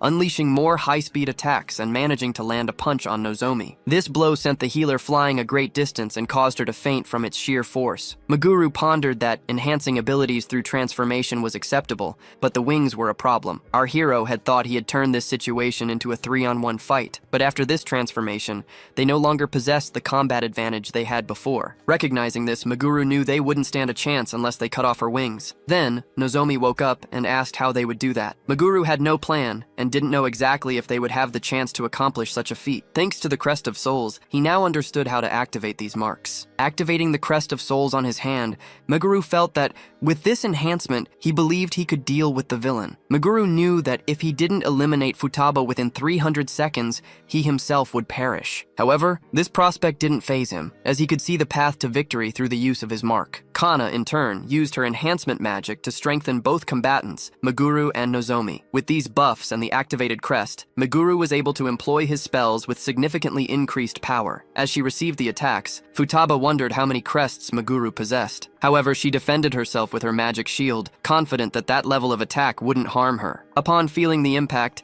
the villain noticed that Meguru's crests didn't seem special at all. It was then that Nozomi surprised her, advancing at high speed with a charged attack. Her allies, Meguru and Kana, fully trusted in Nozomi's charge as she wielded her sword and delivered a cut with all her might. However, Nozomi's blow missed its target as Futaba dodged with her keen dexterity. In retaliation, Nozomi received a blow to the stomach, being thrown back and beginning to fall from a dangerous height. Without hesitation, Meguru leaped between buildings, catching the girl in his arms to save her and landing safely. Nozomi had only resisted the villain's attack thanks to Kana's protective barrier. Nozomi asked Kana to heal her as a precaution, then apologized for almost hitting the villain. Izumi Meguru thanked Nozomi as he now fully understood Futaba's special ability. The villain, in turn, flew to the building where they were hiding. Even surprised by their attacks, she deemed them insufficient, asking if that was all the strength they possessed. Meguru reflected on the Crest of Hope, which, despite having no drawbacks, could only be used once a day. Now, he would have to rely solely on the Crest of Duty, which he believed would be enough. After all, 60 seconds still remained. He began to descend from the building, feeling it was time to act. He dodged Futaba's spells and used his ice crystals. Finally, he charged a powerful sword move, which was blocked by the villain's magic shield. They entered a clash of strength, and when Futaba realized she was losing, she began to take flight. As long as she maintained distance, she she would have the advantage, so she continued to fly high. Facing several spells launched at once, Maguru declared that she wasn't the only one who could fly. Through the power of his mark, he flew from the building to Futaba's height,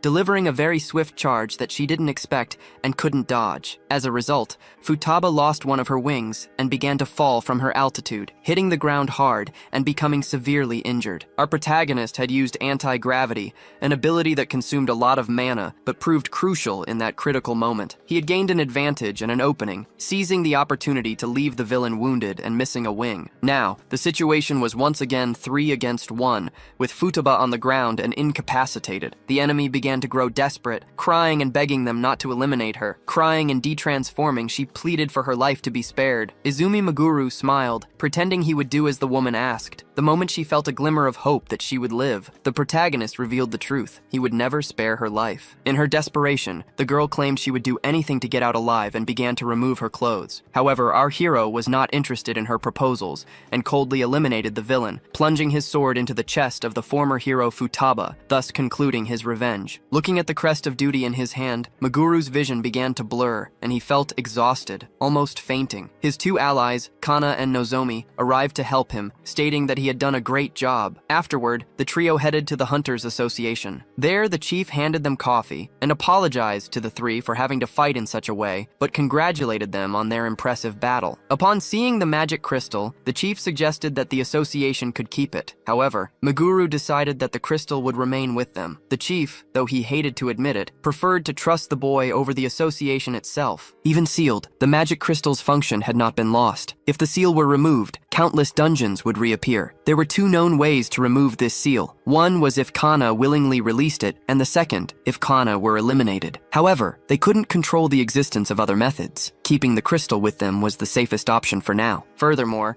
other hero groups would certainly pursue this item. Maguru knew that keeping the crystal with them would cause villains to pursue them, and that was exactly what he wanted, as it would work in his favor. Nozomi then asked what they should do now. The chief explained that when a dungeon master is eliminated, their dungeon collapses in 2 weeks. If local hunters couldn't handle it, they would have to clear the area themselves. The prospect of 2 S-rank dungeons at once startled Nozomi, Izumi's sister. The chief concluded by saying they should discuss the situation with local authorities first, and for now, they should rest. Meanwhile, on a global scale, ancient heroes began to awaken to new realities. In Peru, one such hero discovered that Maguru had reincarnated. Simultaneously in Chile, an ancient heroine learned of Kana's return, and in Egypt, another ancestral hero also became aware of these events.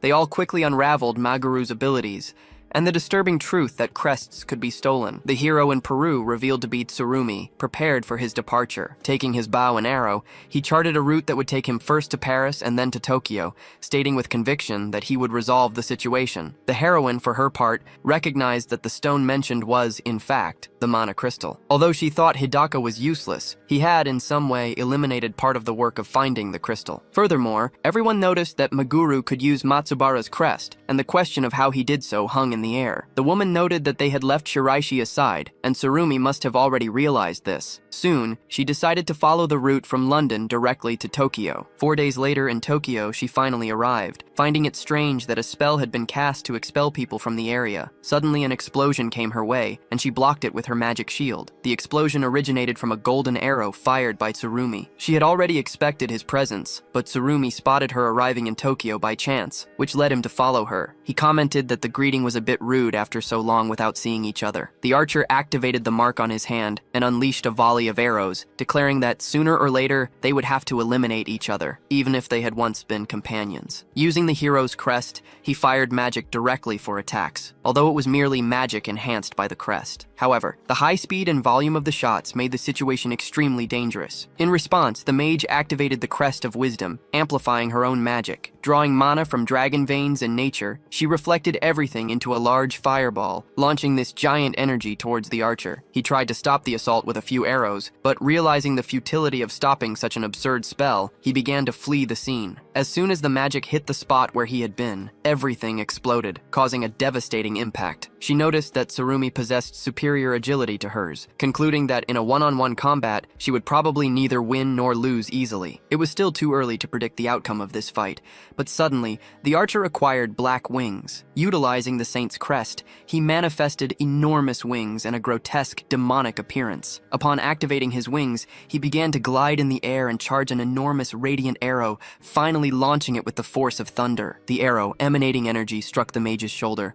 causing her intense pain and filling her with electricity. The archer, satisfied with the impact, preferred to leave the fight for now, flying away. Leaving the mage with deep hatred, she declared that she would never forgive him. Meanwhile, elsewhere, our protagonist, Meguru, was asking who had managed to clear the newly appeared dungeon. Kana noted that the phone call was about the Hidaka and Futaba dungeons. It seemed that Tsurumi and Kawasaki were responsible for clearing these dungeons, and the suspicion was that they were aiming for the inheritance crest. Nozomi added that photos of Meguru wearing the Matsubara crest were already circulating online. In any case, the hero had become even stronger, and they decided they should share what they knew with everyone. Meguru then recalled what had happened on the first floor of the Sky Dungeon in his past life. Back then, he had asked Kawasaki to take things more seriously, but she was reluctant to put in much effort. Her magic was strong, and she believed others should clear the way so she could cast her spells. However, Meguru was only asking her to work more as a team, a request that wasn't burdensome. Instead, she blamed Kana, saying the girl did nothing but stand beside the protagonist and wasn't needed on the team. Izumi, upon hearing this, became very angry with her. While they were discussing Tsurumi, someone knocked on the door quite late at night. Suddenly, Tsurumi himself appeared at Meguru's door, greeting him with, "It's been a long time." Meguru, without hesitation, asked the reason for his appearance, and grabbing his sword, immediately launched an attack, seeing an unexpected chance he didn't want to waste. The girls, meanwhile, thought it might be a fan of Meguru, as he had become quite popular since the live broadcast, even having an unofficial fan club of girls smitten with him. Kana stood up, determined to check who was knocking so late at night, and Nozomi decided to go with her. As they left the room, they found the protagonist fighting the archer. They recognized the former bow and arrow hero who had been part of the sextet 100 years ago. Tsurumi then stated that he hadn't come to fight Meguru and asked him to stop attacking. Our hero stopped his attack, pointing his sword at Tsurumi's neck, and asked what he truly wanted. The archer revealed that he had discovered Meguru was a reincarnated being and had come to apologize for what happened 100 years ago. Meguru didn't understand the apology and suspected some malicious intent, asking if Tsurumi was trying to lower his guard to attack him while he was vulnerable. To Izumi, the former hero had gone too far, and his actions couldn't be resolved with a simple apology. As Izumi told him to reflect on his actions in the afterlife, Meguru prepared another sword attack. Even facing Izumi's threat, Tsurumi the archer shouted, claiming he had been against what they did until the very end. However, he revealed that he had been coerced. If he defended Meguru and his sister, he would be eliminated along with them, leaving him no choice. Kana then intervened, holding Izumi back and asking him to give Tsurumi a chance, to at least listen to him. Meguru, yielding, decided to give him an opportunity and lowered his sword. They sat down to talk, and Izumi asked the reason for the archer's visit. Tsurumi replied that he had come to apologize for abandoning them and allowing them to be killed. As a hero, he should have been an example to others, but instead, he committed something unforgivable. He admitted that the excuse of being threatened by others wasn't good, and that's why he was there, ready to be held accountable for what happened to the two of them. Meguru then stood up and declared that it was time for Tsurumi to be held accountable. The archer argued that eliminating him wouldn't change anything, and Izumi agreed, but admitted it would make him feel good. Furthermore, it would remove one more of the threats hanging over Kana, his sister. He pondered that even by eliminating Tsurumi, Kawasaki and Shiraishi would still have other heroes remaining, some even stronger than the archer. For this reason, Tsurumi didn't ask for forgiveness. Instead, he offered to help Izumi in his revenge, promising to reveal everything about the heroes and do whatever was necessary. When everything was over, Izumi could do whatever he wanted with him, free to let him live or not. Izumi Meguru then drew his sword and declared he would eliminate the old hero right then and there. Tsurumi felt fear, but the blade did not strike him. Meguru was merely testing him to see if he was a trustworthy companion. This meant he believed in Tsurumi, even if not entirely, and would accept his proposal. For Tsurumi, this was enough, and he promised to prove his words were not empty by acting honorably. The next day, he was to go with them to the Hunters Association and share the information he possessed. The archer agreed. Later, the girls asked Izumi how much he believed Tsurumi's story. Our hero replied that, at the very least, Tsurumi wanted to defeat the other heroes, and what he would do after that was uncertain. But as long as their interests were aligned, everything would be fine. Nozomi found Meguru surprisingly calm. He explained that Tsurumi was not strong enough to frighten him. Although they had exchanged few blows, Meguru Meguru noticed that his own attributes were higher than the archer's. Even if Tsurumi betrayed him, he would be able to defeat him quickly. It was because of this confidence that Izumi Meguru was so calm. Meanwhile, in a rank D dungeon,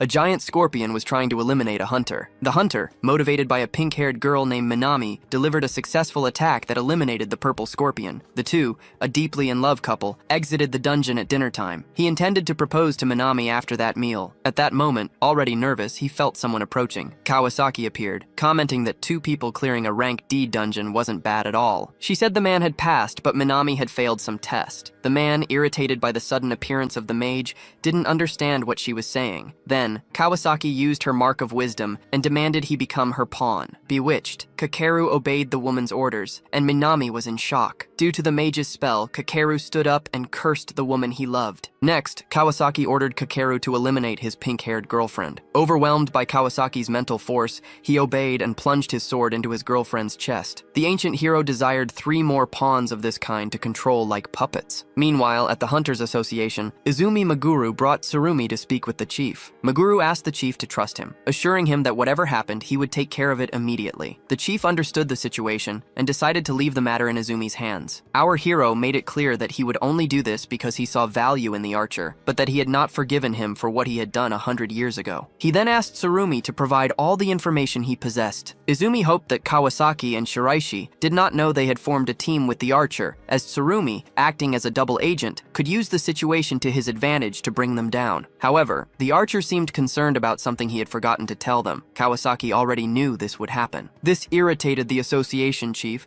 and Tsurumi explained that he had fought against her recently. He wanted to bring Izumi proof that he wasn't lying, but he let her escape. That said, she didn't know that Tsurumi and Meguru were connected. Now it would be 4 against 1 in a fight they could win more easily. Even so, Kana warned that they couldn't let their guard down. The protagonist then asked the association chief to reveal the mage's whereabouts. However, Tsurumi, the archer, promptly informed them that such information would not be necessary. He explained that Kawasaki's magic still permeated her wounds, allowing them to precisely locate the villain. The only pending issue was to define the ideal moment to act, and the idea of going the next day arose. Although some considered this a delay, the protagonist warned that Nozomi was not available today, and it would be impolite to make her cancel her plans with her friends. Tsurumi fully agreed, as Meguru also saw this as the best approach. The archer then detailed Kawasaki's specialty, stating that the more time passed, the more dangerous she became. He revealed that her unique ability was magical hypnosis, capable of controlling people like puppets. Meanwhile, in a rank B dungeon, Nozomi and her friends were engaged in an intense battle against a colossal orc. Using their combined magic, Nozomi, the pink-haired girl, swiftly advanced to the enemy's back. However, the orc noticed her presence and attacked her, but Nozomi defended herself with her shield without any difficulty. In a swift movement, the monster received a blow to its back, and then the young woman delivered another attack that cut it in half. Thus, they successfully completed this rank B dungeon. Her friends, Hikari and Sakura, considered her incredibly strong, as clearing a rank B dungeon was an arduous task for them. Nozomi, enthusiastic about fighting together after so long, felt happy. Her friends commented that she had grown a lot and was visibly more powerful. They rejoiced at being together again, and Nozomi expressed the desire to enjoy the moment and forget any worries for today. At that instant, Kawasaki appeared, congratulating them on completing the B-rank dungeon as a trio. She claimed to find their feat impressive. Behind her, 4 hypnotized men were visible. Nozomi recognized Kawasaki Masato and was shocked by her unexpected presence. The mage then declared that Nozomi's 2 friends had failed and that only she was the one to pass the test, becoming the main prize. Nozomi, confused, questioned what Kawasaki meant by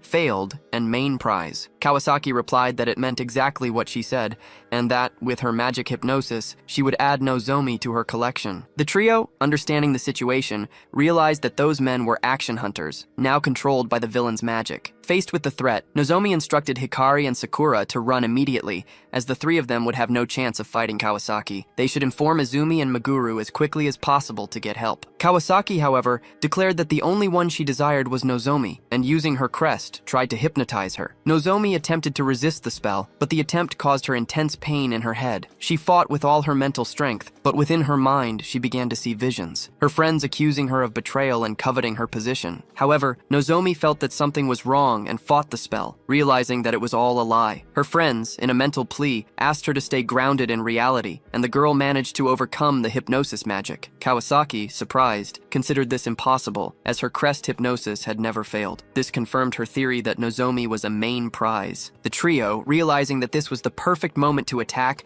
charged running towards the mage. The villain then revealed that her magic worked much better when she touched a person's head. She then ran after Nozomi, placed her hand on her head, and the young woman instantly fell. Still resisting the spell, Nozomi told her friends to run far away from her. At that moment, the sorceress ordered the girl to eliminate her own friends. Struggling desperately against the magic hypnosis, Nozomi, with a choked voice, again asked Hikari and Sakura to leave. The sorceress noticed that this process would take longer than she expected. Hikari and Sakura, apologizing, affirmed that they would return to save her later. At that instant, the pink-haired girl was completely enchanted, and her expression changed drastically. Her friends then sprinted to Meguru's house in search of help. Immediately, Meguru noticed Nozomi's absence and questioned what had happened. The girls entered his house and explained that Kawasaki had kidnapped her. Then, Tsurumi Yakumo, one of the 6 heroes, was introduced and informed them that he would work with them. The girls were shocked, even with Meguru explaining that there was a reason for this. Tsurumi, the archer, then explained that their friend being under Kawasaki's hypnosis was a serious problem. The protagonist asked if there was any way to undo the magic, and Tsurumi responded that, unfortunately, there wasn't. However, he revealed that he had a plan, and that the solution to this problem was Meguru himself. After all, he knew that Meguru possessed replication magic and,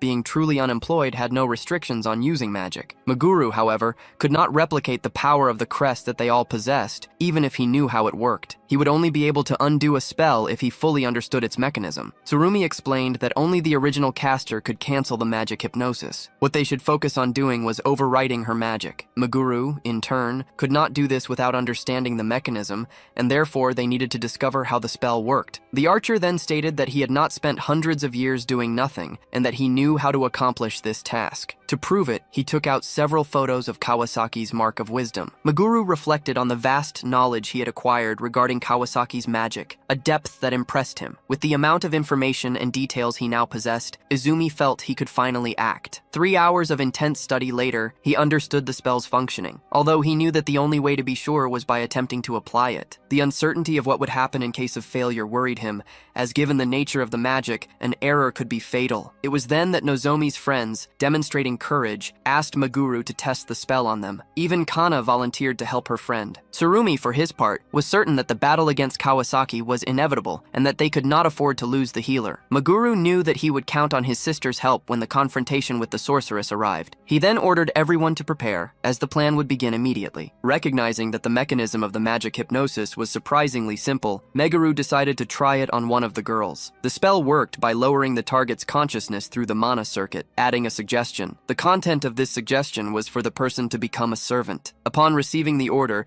Hikari panicked, falling to the ground with an intense headache. The protagonist realized that he had failed in applying the spell, causing the girl pain. Even understanding the theory perfectly, he could not execute the spell with precision, but he knew that it was just a matter of practice. Hikari, with determination, affirmed that she would endure as many times as necessary until he was successful. Sakura, subsequently, expressed the desire to be the next to help with the tests. Meguru, realizing that they had already made their decision, allowed them to continue. An hour later, Meguru persisted in applying the spell with the command for the person to become a servant. Finally, the spell worked on the white-haired girl, Kana, who was pleased, as she had already expected such success from her brother. Eventually, Meguru undid the spell, instructing the person to free themselves. Seeing the spell work, he prepared to go to Nozomi and free her from the magical hypnosis. Meanwhile, in Shinjuku, the group of hypnotized hunters headed towards another dungeon. Kawasaki, observing them, wondered if there would be another valuable prize to be claimed. Suddenly, a spell came her way, and Nozomi loyally stepped in front to protect her. The spell stopped at the girl's shield,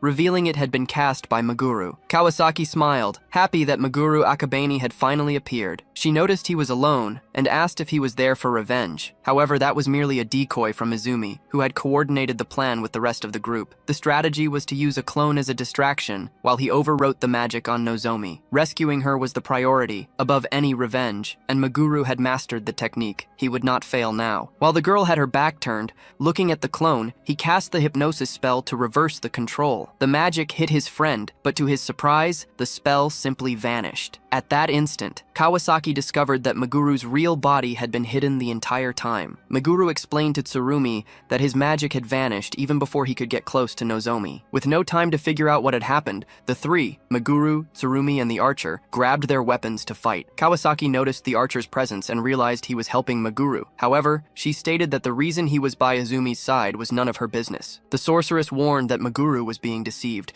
reminding him that Tsurumi had said he regretted everything. The archer in turn asked Meguru to ignore her, as she was merely trying to turn them against each other. At that moment, Kawasaki ordered her hypnotized servants to attack everyone. The pawns cast their spells at Meguru, who dodged with ease. Behind him, a sword-wielding hunter attacked him from behind, and he defended at the last second. Meguru didn't know how to fight them. After all, they were merely being controlled. He knew the situation was problematic, and it worsened when his friend Nozomi advanced. While defending against her sword attack, he tried to snap her out of the trance, shouting that it was him standing before her. He pleaded for the girl to wake up, but Tsurumi intervened, saying it was useless, as she wouldn't hear anything now. The mage, Kawasaki, realized they knew each other and commented that it was a funny coincidence. Tsurumi said they would figure out what to do about the hypnosis later, and for now, they should take down the servants. He stated that this would be easy, but defending against Nozomi's attack was the difficult part of the situation. Even under hypnosis, she hadn't lost her memories and still knew Meguru's abilities and patterns. She initiated a clash of strength, and at that very instant, a fireball flew towards him.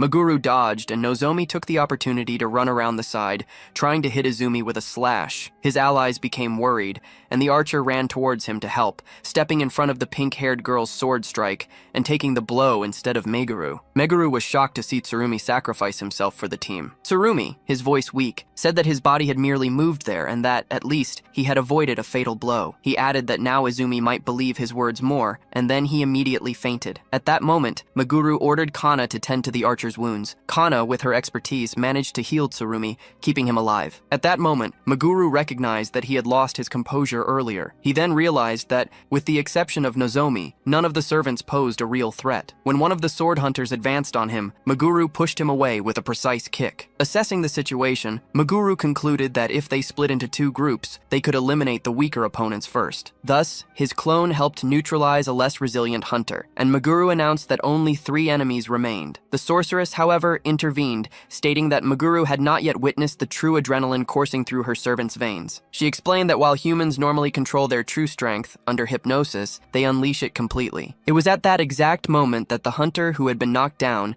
began to gain muscles and strength in a terrifying manner. Faced with this transformation, Meguru couldn't believe that this was the work of mere human beings. The same hunter, now with a robust and powerful body, attacked Meguru with renewed hatred. As he blocked the blow, Meguru clearly perceived that the previously frail hunter had become incredibly stronger. However, as he prepared for the second attack, the man began to spit out a substance that looked like tomato sauce. Suddenly, he showed a sudden weakness, and the other hunter clones began to exhibit the same symptom. Kawasaki, with disdain, declared that those servants were useless, emphasizing that Nozomi was the only truly special one, as she remained standing. Meguru became worried, aware that the girl had her limits and was holding back for now. The mage then provoked him, saying that if he loved her so much, he should hand over the mana crystal, as she knew he possessed it. Meguru, without hesitation, stated that it was out of the question, and that he would eliminate her to rescue his friend. The mage, in turn, retorted that he hadn't realized the gravity of the situation he was in and ordered her servant to eliminate him. At that instant,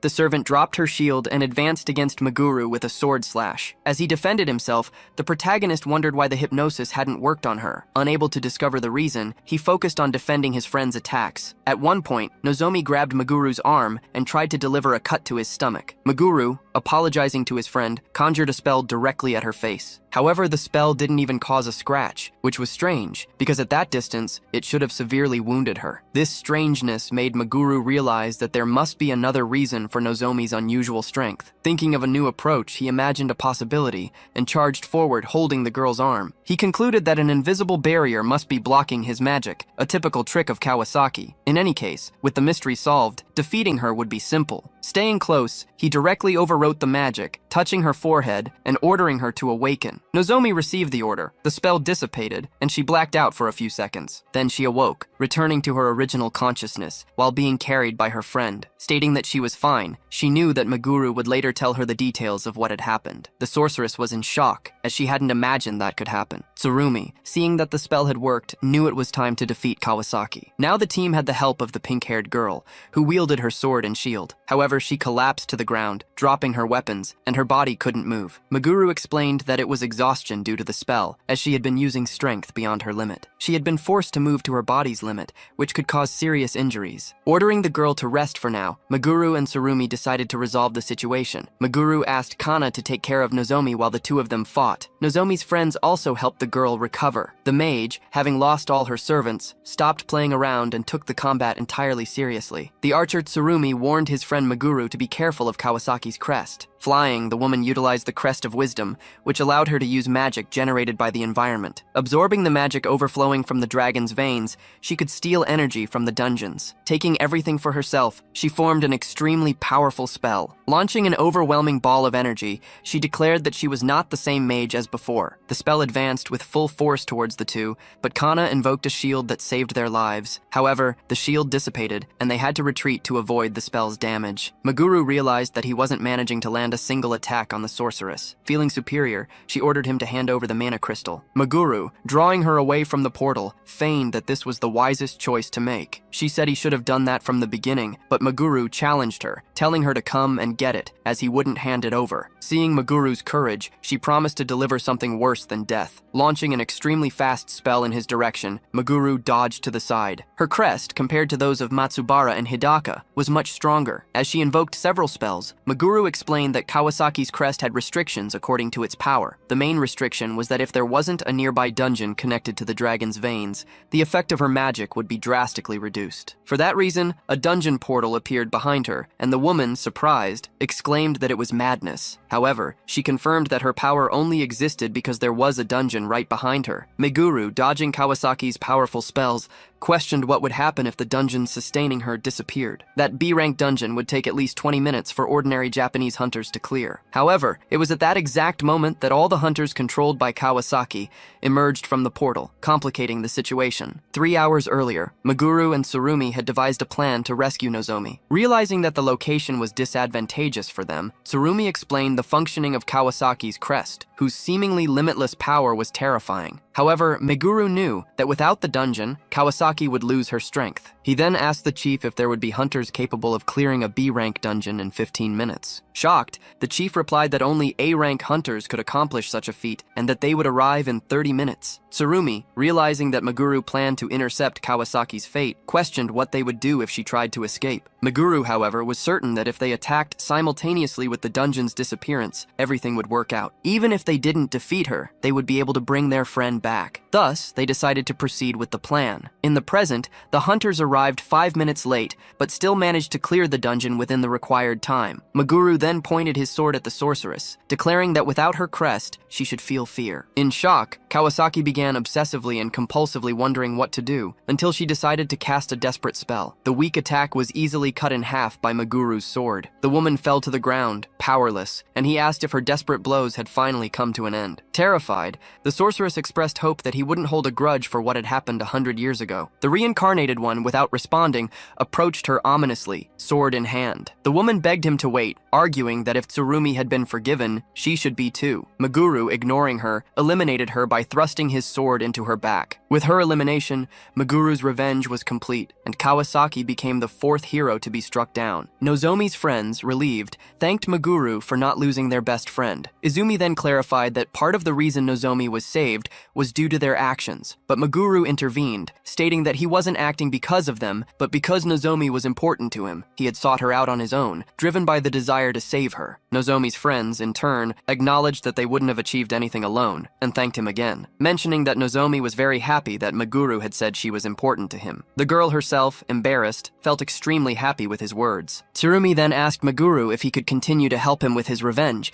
as the only remaining heroes for it to be completed were himself and Shiraishi. Maguru replied that if Tsurumi was willing to offer his strength, he would obviously accept. After the archer had sacrificed himself for him, Maguru realized he had judged the man wrongly. However, he still hadn't fully forgiven him for his past, and admitted that after eliminating Shiraishi, he didn't know what he would do regarding Tsurumi's fate. Maguru confessed that he was saying all this out of convenience, but Tsurumi was already happy not to have been rejected, asking Maguru to inform him as soon as he discovered Shiraishi's whereabouts. After this event, Maguru, Kana, and Izumi headed home. Kana, concerned, asked Nozomi to stay with them. The girl, embarrassed, hesitated, but Kana insisted, explaining that she was exhausted and they wouldn't abandon her. Maguru reinforced this, saying it wouldn't be a problem to have one more person in the house and also invited her to stay. Even after hearing all this, the pink-haired girl still felt awkward there. Izumi, noticing the situation, intervened, saying that although they might seem intrusive, Nozomi was very injured, and it would be better for her to stay close to Kana to be healed. Kana herself, Maguru's sister,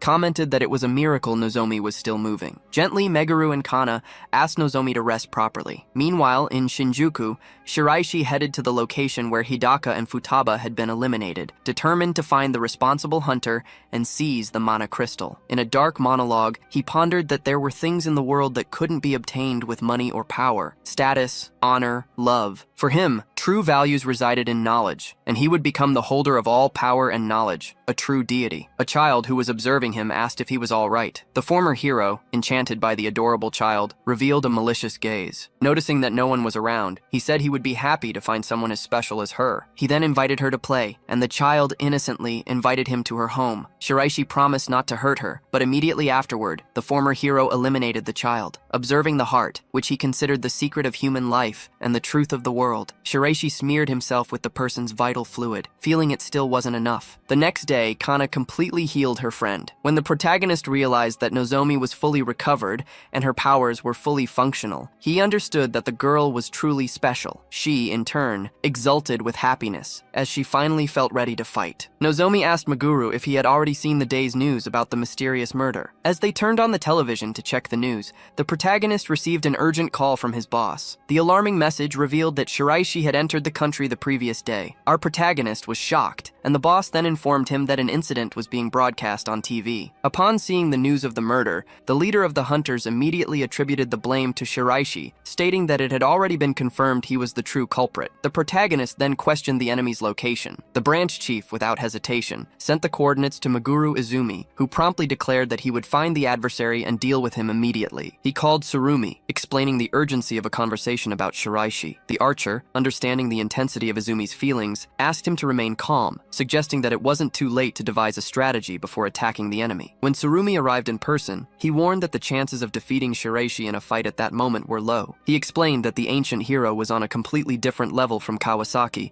and the other adversaries they had faced. The archer asked if Maguru remembered Shiraishi from 100 years ago. A memory of Maguru Akabane from the past, on the first floor of the Sky Dungeon, surfaced. In it, the hero appeared fascinated by having found the Philosopher's Stone, displaying the same psychopathic gaze. Matsubara, on that occasion, warned that the dungeon had been founded by the country, advising the ancient hero not to seize the treasures. However, Shiraishi, with disdain, considered it a treasure hunt and questioned if his actions bothered anyone. Even Futaba found his hobby quite strange. Tsurumi revealed that they only realized Shiraishi's hobby included human beings after Maguru's death. He asked if the protagonist wanted to hear what the ancient hero did to people, but Izumi refused, questioning why Shiraishi was so strong. The archer explained that the enemy's strength lay in his indifference to life, including his own, which made him extremely dangerous, as he fought without a safety margin, caring about nothing. Furthermore, Shiraishi possessed the knight's crest, which strengthened him even further, granting him 2 sacred swords, Excalibur, which drew out 100% of his potential, and Ascalon, which prevented his body from collapsing. Tsurumi concluded that Shiraishi had no weakness except his defense, and stated that Meguru would lose in his current state. Our hero, understanding Shiraishi's immense strength, began to think of a strategy when he received another call. Realizing it was the Hunter Branch chief again, he heard the desperate man plead for calm as something terrible had happened. The Hunter Association had been taken down, and he was being held hostage by the villain. Shiraishi Hokuto, taking the cell phone from the chief's hand, introduced himself, and, knowing that the protagonist had the mana crystal, ordered him to bring it to the association immediately. He stated that he would be waiting on the rooftop, having subdued all the hunters in the building. Izumi became desperate, and the enemy issued an ultimatum. If he didn't bring the crystal within 15 minutes, all the hostages would be eliminated. Apologizing to the archer,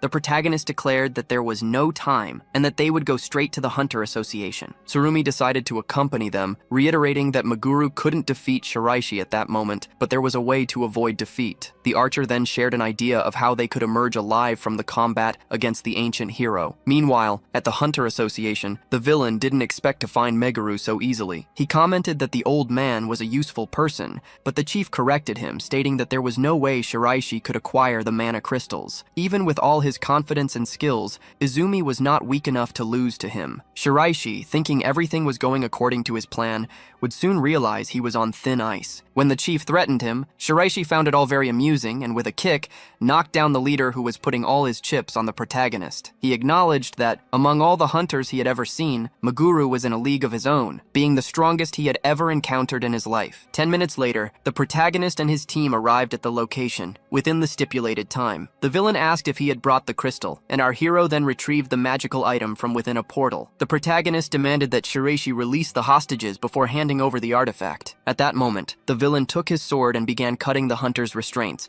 who quickly fled the scene. His chief was freed and questioned if Meguru Izumi would truly hand over the crystal. The reincarnated one replied that he would not do so, and asked him to trust the rest to the team. Shiraishi, impatient, urged him to hand over the crystal, but the protagonist called him an idiot, creating several magical portals above the enemy's head and revealing that, obviously, they wouldn't have arrived there without a plan, knowing exactly where he was. Meguru Izumi, explaining that spells could be prepared in advance, unleashed a barrage of elemental magic over the head of his old adversary, Shiraishi. Shiraishi, in turn, brandished his sword, declaring that he would never be caught in such an obvious trap. Determined to teach a lesson to what he considered an ignorant hero, Shiraishi asserted that offense was always the best defense. With both swords in hand, he began to destroy Izumi's spells, neutralizing each attack, and then taunted, asking if that was all Meguru had to offer. In response, Meguru delivered a sword slash, but Shiraishi deftly dodged it. After the failed attack, the hero attempted a downward strike. Thus began an intense sword duel, where both attacked and defended with equal mastery. His enemy's skill far surpassed what Meguru had expected. Faced with this, he decided to activate one of his crest marks, creating a duplicate of himself. Meguru then declared that the real combat was just beginning, to which Shiraishi retorted, stating that even with 2 swords, he could defend against both attackers, rendering the strategy useless. However, Shiraishi had not accounted for a third presence. Suddenly, Nozomi appeared from above, delivering a downward sword strike that narrowly missed him. Besides her, Tsurumi was also present, wielding a bow and knocking a powerful arrow that emanated intense mana. Tsurumi fired several arrows, some of which struck Shiraishi as he desperately tried to dodge. Immediately afterward, Meguru, with an extremely swift lunge, attempted to pierce him with his sword. However, the enemy managed to deflect it, and with surprising ease, removed the arrows that had pierced him. Even after sustaining serious damage, Shiraishi's agility did not diminish in the slightest. To make matters worse, his swords possessed an insane healing ability. Meguru then realized that Shiraishi's mana was growing exponentially, awakening a hidden potential that drastically increased his magical power. Shiraishi, now free from any restrictions, would no longer be limited to using the power of duty for only 300 seconds. He declared that he would use everything he possessed, giving his utmost in combat. Activating the power of duty, Shiraishi launched a colossal fireball, aiming to turn Meguru to ashes. However, the hero found the attack monotonous and dodged it without the slightest difficulty.